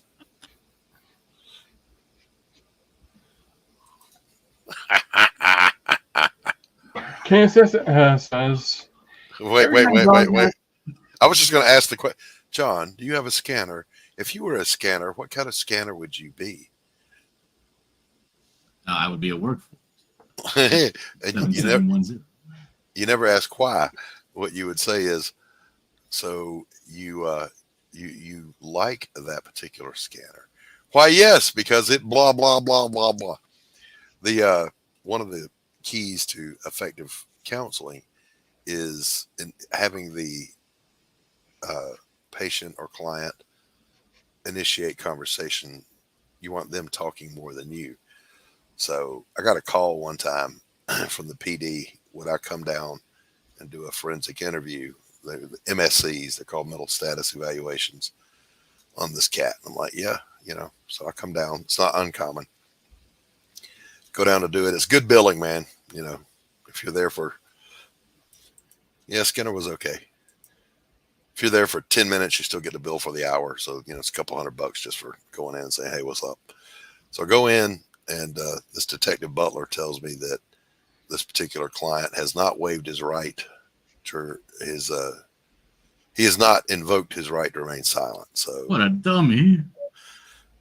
So could I just get him to talk at all? Because he won't say a word. And I'm like, yeah, I can get him to talk. So go in, and I sit patiently in the attending position, and he's completely body language is, resentful, don't want to be here, blah, blah, blah. And after about his fourth or fifth, say, you really don't want to be here. Fuck no, I don't want to be here, man. I ain't do shit. So you didn't do anything, but they brought you here anyway. Yeah, man, I was just blah, blah, blah, blah, blah, and I got him talking. So walked out, stroke the check, buddy. Got to go home. All right, how's that? Better. Now make one of his gun belts black, but leave a little white shine on it, a little gleam on it, and maybe the strap across, and maybe the strap across his chest also. You familiar with the term counter shading? No, not. You use your black to blacken an area, but you leave a little bit of white to highlight. Like I just said? Yep, like you just did there. Maybe the band on his hat is black. maybe the band across his chest is also black, and see how he's popping out at you now? Yeah. Skinner was good, but we call Skinner whack-a-mole. That's just something pops up, knock it down. Something pops up, knock it down. You don't really dig into what's going on behind it. What? What's Skinner? What's that? B.F. Skinner was the founder of behavioralism. It developed over time into something much better called cognitive behavioralism. That's, I behave this way because my thoughts are thus. All right. There we go. Yep. A little more black on that chest strap. Right here? Yeah. Just black it on in a little bit. Oh, black it all out.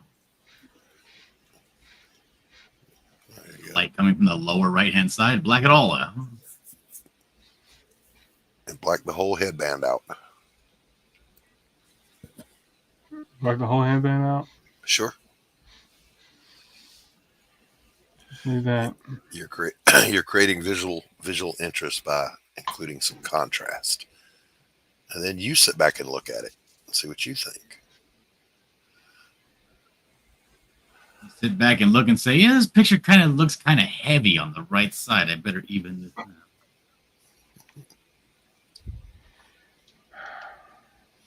I like it. Right on. Right on.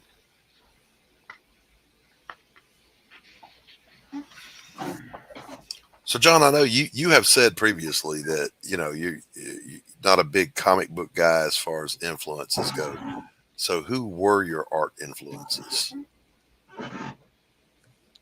A cartoonist named John Christgau. And what would I know him from? Famously, Ren and Stimpy. Of course. Yep. What does that mean, of course? Of course, because I've seen your trailer for for Canadian Tussle, which is so Ren and Stimpy it's obscene.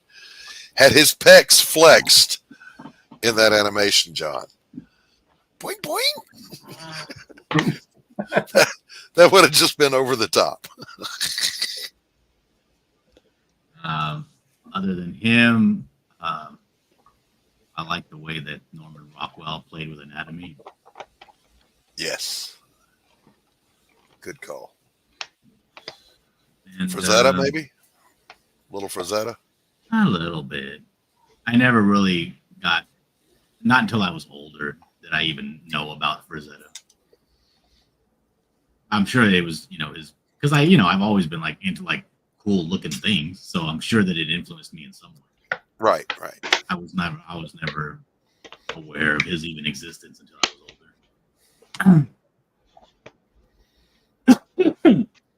And it's kind of counterintuitive, but Mark Teixeira, the comic book artist, was somebody that was influential to me, even though I didn't really put a name to whatever it was. I didn't know that the comic book was by Teixeira. I just knew that I loved these comic books, these Sabretooth comics, these Ghost Rider comics. They were my favorite. And then I learned later on in life, they're drawn by the same guy. Yeah. I get that. I had no idea who George Perez was. I just knew that every time I saw his art, I liked it.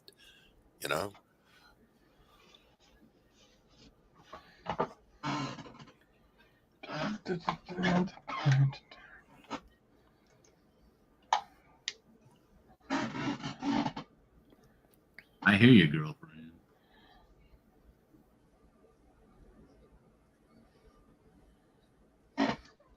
I was just never a fan of that guy. Even like when I didn't know who he was or whatever. I was like, I never liked that style.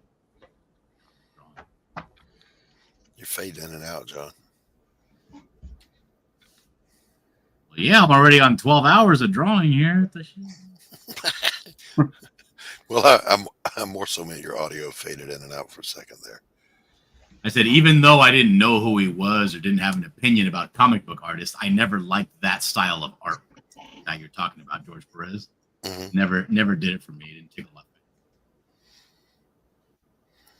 I don't know. I think when it comes to composition, dude is a beast. Hey, Carol. Hey, Doc. Yes, sir. Isn't there another show supposed to come on?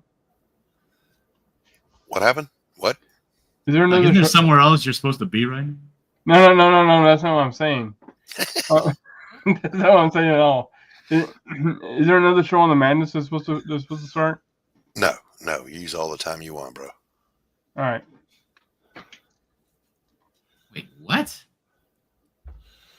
You have to end your show when another show comes on in the same network? No, you just have to drop off of the network channels. You can keep going on your own channel all you want. Good till 10, says Pops. Okay. We share a network, so. So you know what? We're gonna go till 10. Ooh. Wait a minute. What time is it where you're at? It's only 6 o'clock for me. Well, we're going till 10 your time, John. Fuck yeah. Oh yeah, Hex is closing out. Nephilim Squadron. So I'm gonna try and redraw this one page to see if I can do something better. And this is a certain page on Rev. Meanwhile, John's going to color this immense area of black with a 0.5 or a 0.1. Wasting all that ink. What the hell's wrong with you, man? I got plenty of these. Ooh, Mr. High Roller. Well, I do have a scanner. I don't, damn it, and I need one. But I need a new computer more than I need a scanner. This one's dying. But I take my artwork seriously. Oh, John. That's so hurtful. I prioritize. That's so hurtful.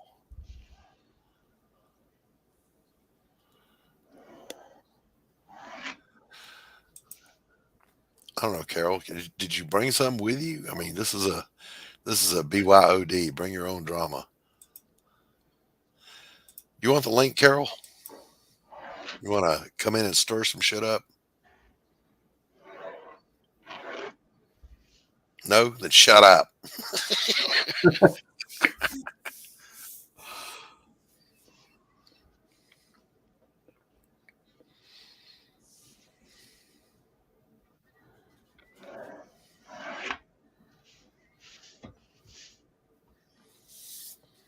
Carol says, "Oh, I'm not involved in any drama. I've only watched." Carol's one of the quiet instigators.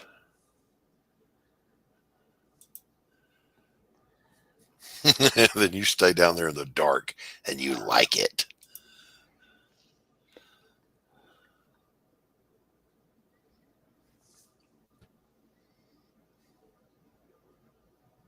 Let's see, where is it? There it is.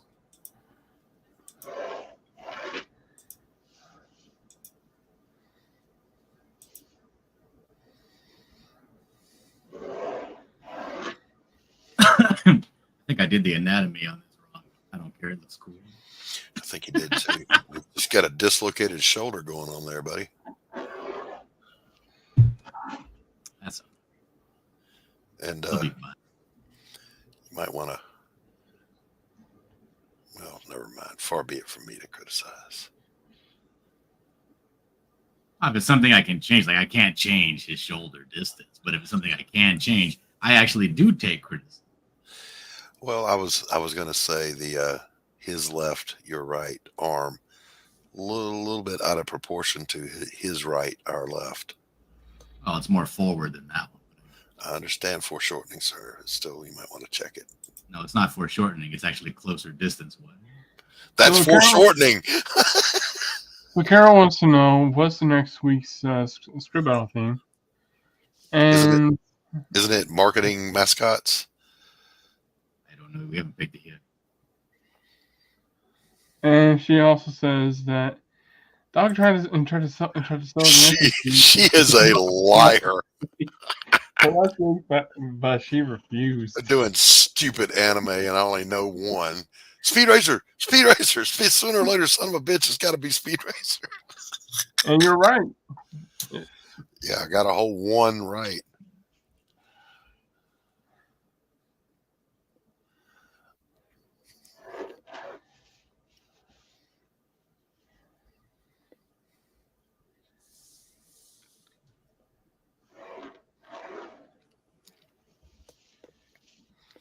What do you think about Neil Adams there, John Dillard?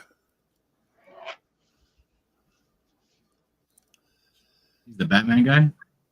Yeah. Let me go take a look real quick at Neil Adams' art. I'll give you my honest opinion. All right. I need to be reminded about his body. He's considered by most to be the definitive Batman artist. Images.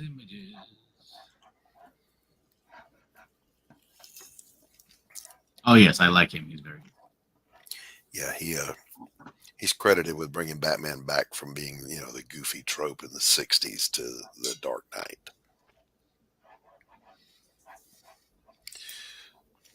I know I got Voltron. I'm no Speed Racer. I was too busy cracking wide. Yeah, I know. I'm anime. Everyone should know this one. No, everyone does not know that obscure piece of shit Japanimation shit that you brought up. Jeez.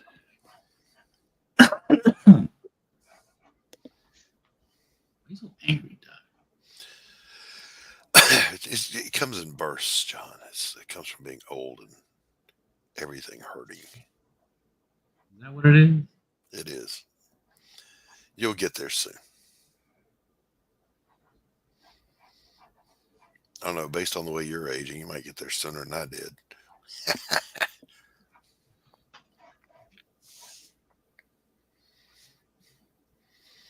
So I don't see where that left arm's going in your blue line. What's he doing? Left arm, as in my left, your left. His left. Use my right or my. You're right. Where's this arm going? Yeah. Well, he's holding up a light armored vehicle, a Nazi light armored vehicle. Oh, okay. All right. Okay. I see it. I see it now. There's like a bumper. Over here, he's holding the body, and over here, the front part of the bumper, he's holding this hand. Yep. I see it now.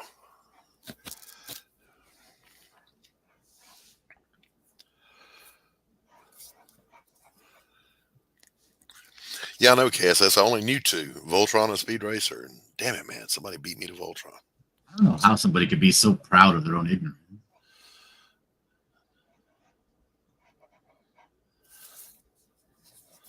Yeah.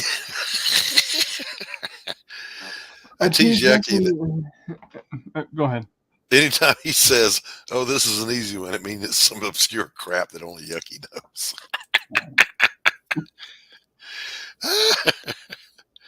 True story, sir. True story. And it's always funny to me, KSSS, when spelling doesn't matter when it's other people. But if I get one letter wrong, it's like, no, Doc got it wrong. He misspelled the 16-syllable Yamagachi Uchi word.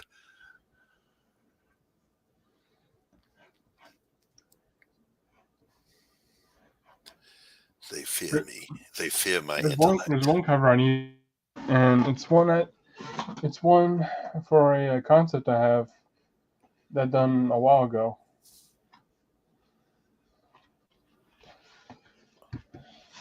All right. I'll put that back up there. And it's this one right here.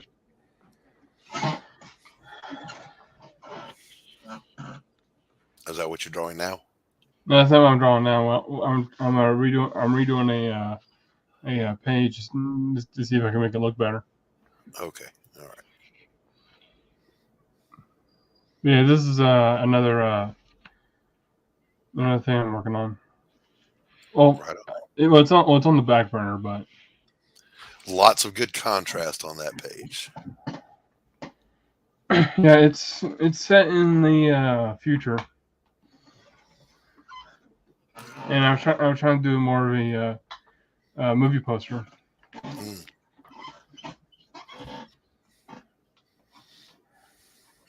Careful doing movie posters. Captain Finity might go, oh, it's just arbitrarily putting the title down in the middle.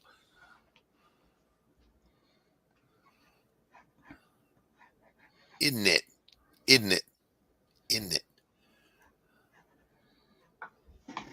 And right now I'm redoing that one splash page that actually showed you, Doc. Because I think what was bugging me, it wasn't really much of the colors. I think it was the line work. Mm. You know what I mean? Mm-hmm, mm-hmm, mm-hmm. Hey, check your proportions on those legs versus your torso. Yeah, it's maybe bring this just a little bit higher. Well, your torso is a lot thicker than what those legs should. So probably you gotta shrink the torso some, or you gotta make those legs bigger. Billy says, Steve and I have cover ideas for Last Days. Yeah, I saw the concept in the concept cover in mind. They told me about that.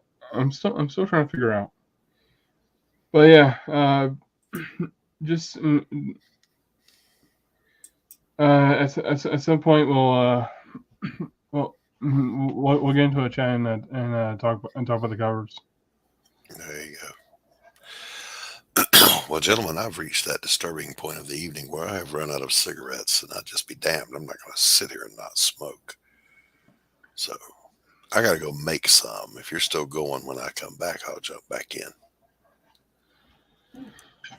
Will do. We're going to be going till 9 o'clock. So. All right, I'll be right back. Get your ass up on her rug.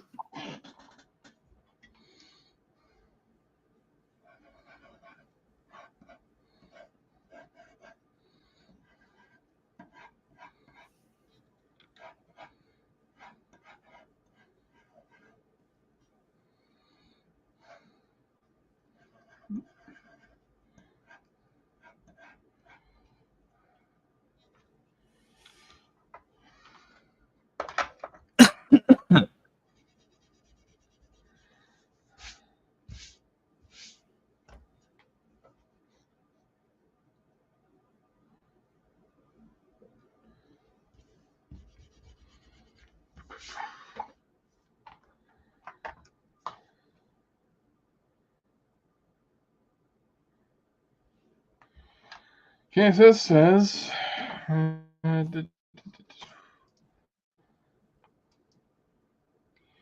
can roll 2 packs in 10 minutes or so. He'll be back soon.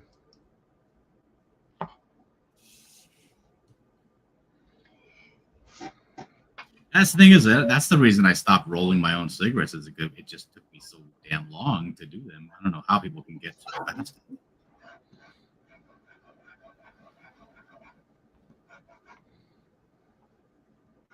It used to take me like 20 minutes, 25 minutes just to roll 1 pack.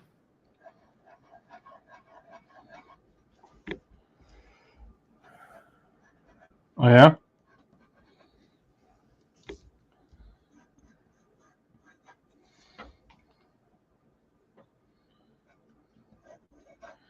Right, so that's where the waist is.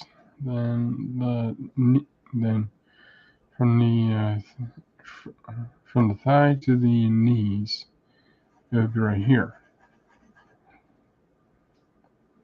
Yeah, I don't think Doc was actually the torso looks correct because you have him wearing a long jacket. Huh? Because of what he's wearing, like the line for what would be the belt line. Yeah. Isn't the actual belt line. That's the end of his jacket, right? The end of his shirt. No. So the clothes are going to be torn to shreds. Hold on, let me show you real quick.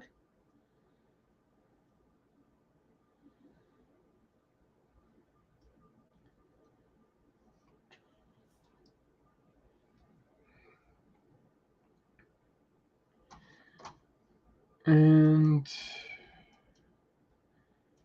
present. So this is the thing I'm trying to remake.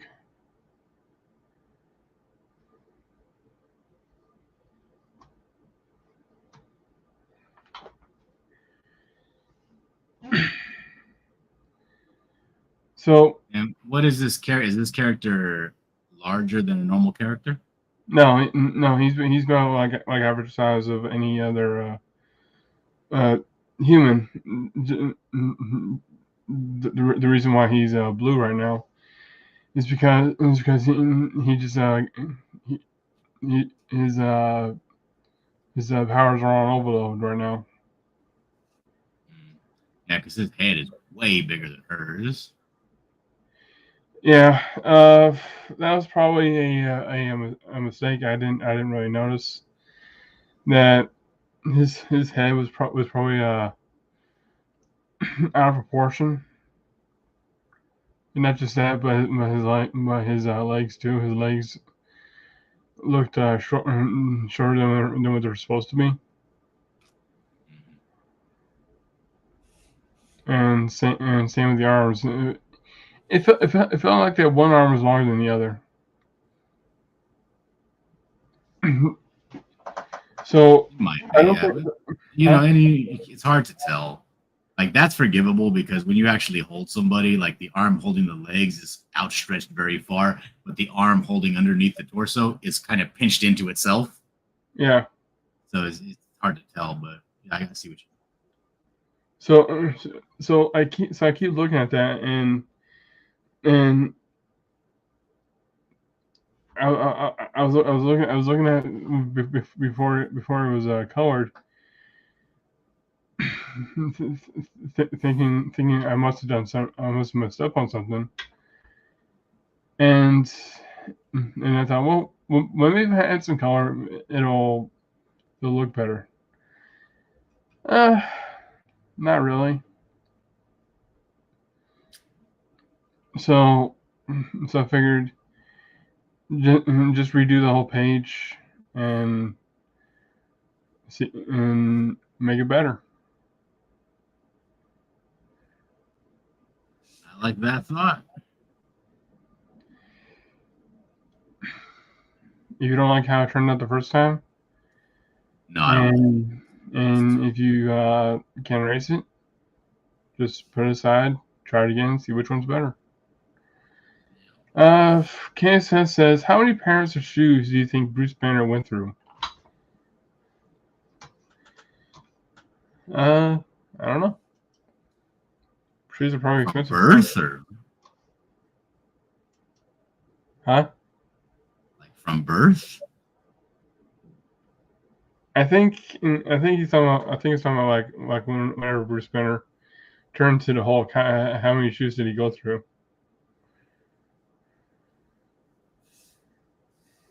I would imagine all of them until he figures out how to control it. He would go through all of his shoes really quickly.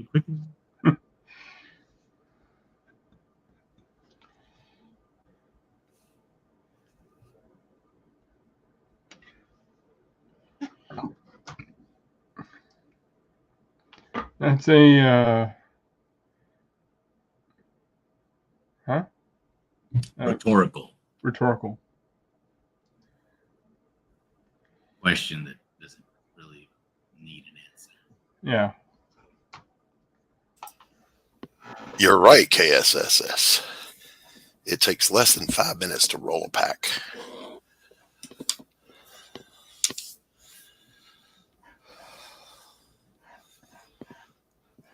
John, I meant to tell you quite some time ago.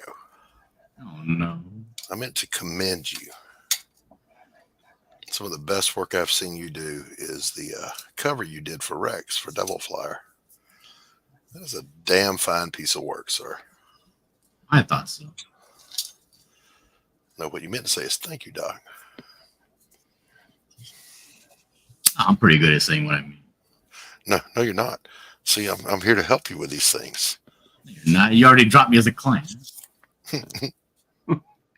Hack doctor over here. Had a lung full of smoke when you said that. I almost hurt myself.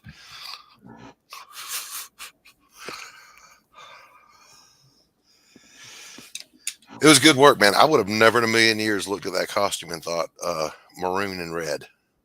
But damned if it didn't, damned if it didn't work.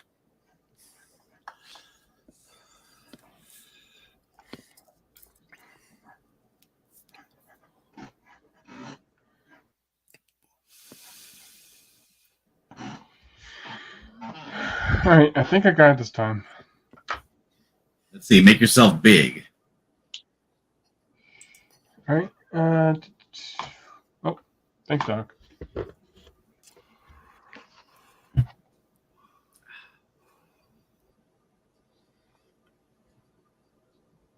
So let's say he wasn't wearing that torn up shirt. Where would his belt buckle? Where would his belt buckle be?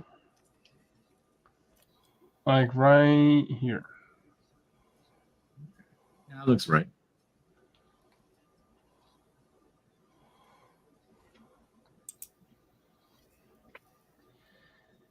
The cover was one of the most impressive pieces of art, John. Doc, yes, I know, Dord. He was quoting our dialogue where John ungraciously received the praise of a master level artist. Right. Well, a master level painter. I am that. I freely acknowledge, man. I have no training experience with inking. It is my Achilles heel, and I'm working hard to get better at it.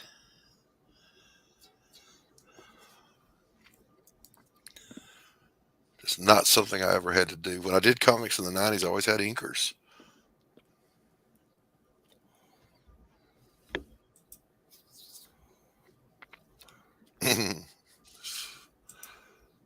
There was a great inker I had, Merle Fager, and he lived in Kansas, and he was a architectural renderer. So, like an architect designs your house, he would do a drawing of your house and show you what it would look like, or your building, or whatever. And man, the cat was a master inker, and I'll never forget. I've told this story before. I'll tell it again. My nightmare is man-made shit. I hate drawing man-made things, buildings, cars, whatever. So I get the script in for this particular issue, and it says splash page. The heroine is crouched on a light pole overlooking a Gothic style insane asylum with a parking lot full of cars. I went, no. So I roughed the shit in. I attached that piece of the script to it and said, the guy's name was Merle Fager. I said, Merle, help me. By God, he knocked it out of the ballpark. He rendered that. So I gave him art credit, not just ink credit on the book.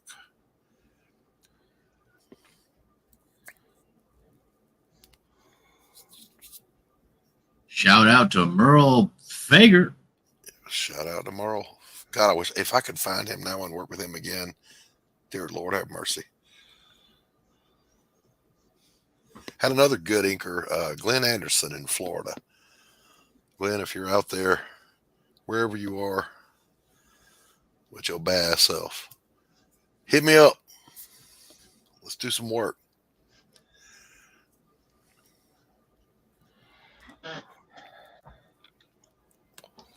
Yeah, I think I also got the female body in the correct proportions too. Bigger tits. Bigger ass. Tits are fine. Bigger, chewier nipples. Oh, John. John. What's up? How dare you? Stephen B., I'm disappointed. Bite my shiny metal ass.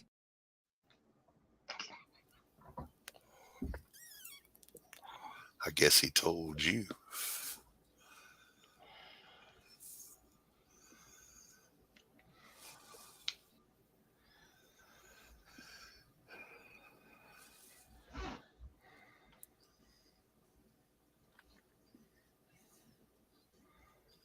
Yeah, I can. Yeah, I can tell. I can tell already that this puzzle looks a lot better now.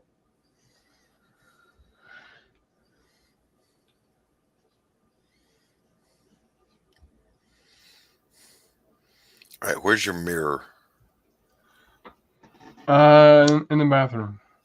Take it in the bathroom. Go look at it in the mirror. All right, I'll be right back. All right. If John had looked in the mirror, he would have noticed the proportions on those arms.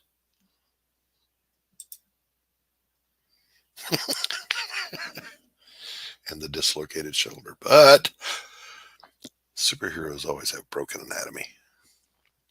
So what happened? Is that you didn't have a mirror when you were drawing your lady on the cover? I checked her in the mirror. She looked just as good both ways. Sorry that the idea of opacity eludes you.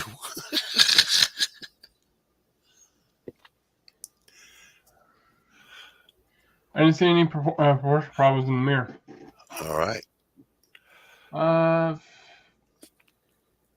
Pop says okay. 9:55. Okay. Well, it's 9:36 right now, so we're still good. Pops, Michigan, are you Central Time? Is Michigan Central Time?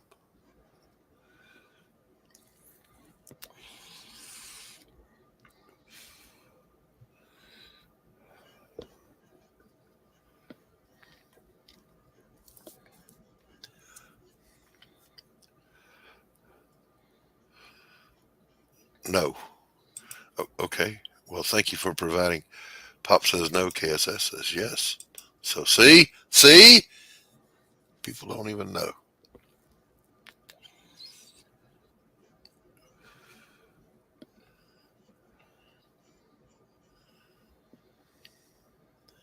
So somebody posted a meme that showed the minnow from Gilligan's Island and the exact type of yacht that it was.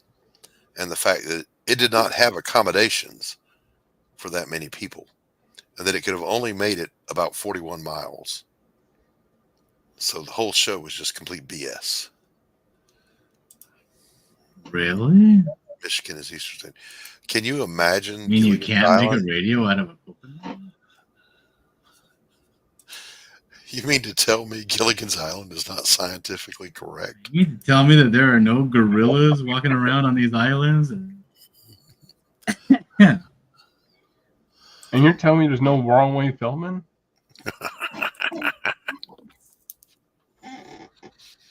I know there was no room on that island for a freaking runway. Just calling complete bullshit on that one. Cases says, I thought they were. I swear. Malin is always an hour behind.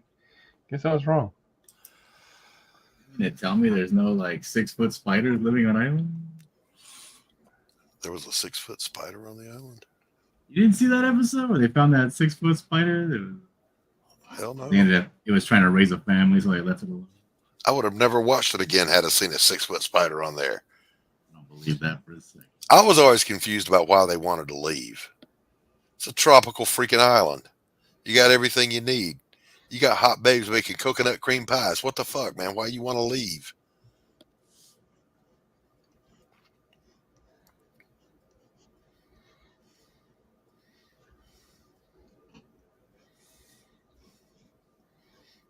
No, John, you should have used a mirror. Maybe it makes you feel bad. That arm. You can fix it after you scan it. You can digitally shrink it. Billy says, why would any straight dudes want off the island with Ginger and Marianne? That's what I'm saying. I mean, maybe after they got knocked up. Because that bitch don't fucking put out. That's why. Imagine being stuck on an island with these two bras that never put out for all them years. Could you imagine, though, they finally do and they get knocked up. We got to get the fuck off this island, man. Can't be really screaming youngins.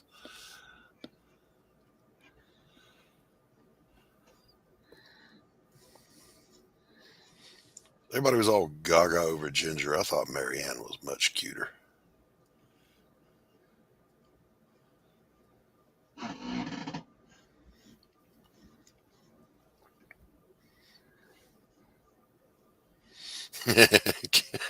Carol says maybe they wasn't straight.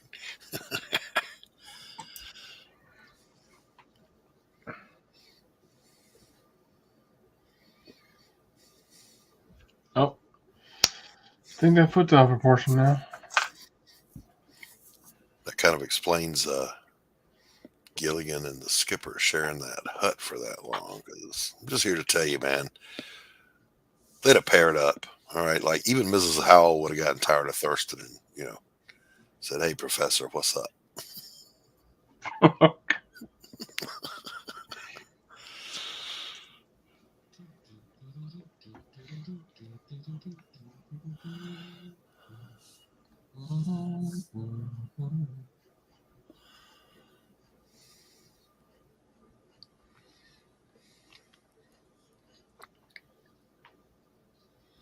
Yeah, that probably looks better.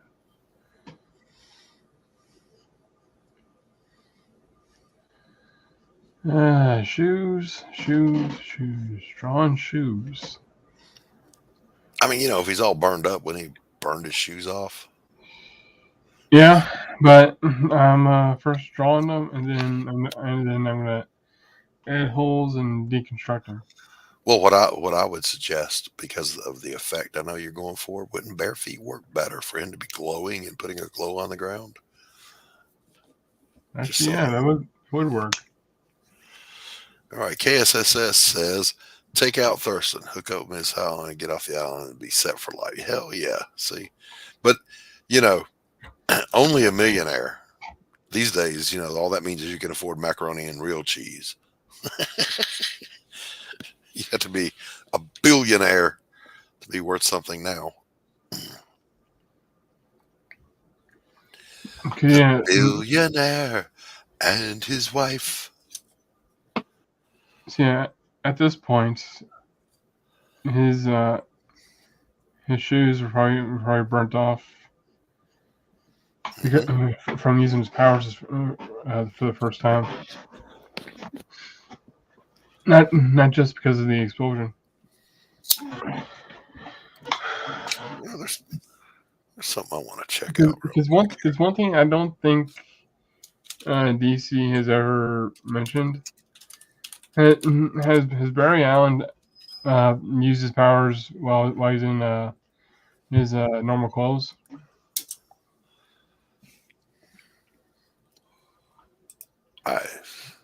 I'm not a DC guy. I couldn't help you with that. Yeah, they do that with every single movie and every single show. They always talk about how his clothes burn up. Yeah. So they go to the, you know, the Ex Deus Machina, which is Star Labs. Go get him something that.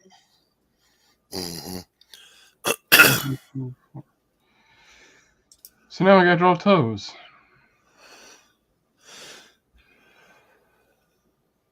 I have faith in you. You can draw a toe. Well, it's we've been going for 2 hours, 44 minutes, and 9 seconds. It's 9:44. So, is there anything anyone wants to say before we end the stream here? You dirty pickle. Okay. No, I don't have anything profound as that. So I was just checking out Leonardo da Vinci's anatomical drawings. That man was hatching before hatching was a thing. He may be the father of hatching.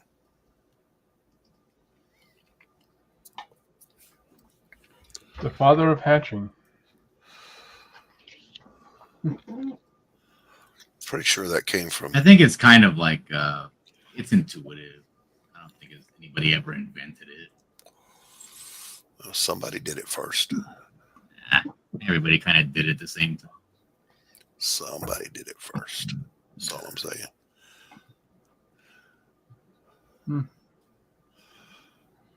All right, so Steven's wrapping it up. I'm going to play this this outro here, Steven. Is that cool? All right. Before you do, I'm going to say my outro. Yep. So I want to thank everyone for joining me on this. I want to thank Diller. I want to thank Doc for keeping me company in the panel, and I want to thank the chat for always keeping things entertaining for us. Because the chat is everything. Yes, and currently I don't know any campaigns going on right now, but sign up for Doc's damn 30 thing. That's coming up when? Pretty damn soon. And keep on the lookout for the book that Dillard's working on. Though I don't think it's gonna be done for a while. KSS says Hex is closing. Yep, the film squadron. And currently, Rev and Lasse's Bamoon are still being worked on. And I do plan on them both being done by the end of this year. All right. Pushing hard, pushing hard. Yep. So everyone, again, thank you. And keep drawing, keep them fun, and until next time, I'll see you later. Look, I don't mean to be rude, but I'm tired of talking to you. And don't think it hasn't been a little slice of heaven, because it hasn't. Well, what do you know? I finally got the last word. Good night, everybody! Quitting time! Quitting time!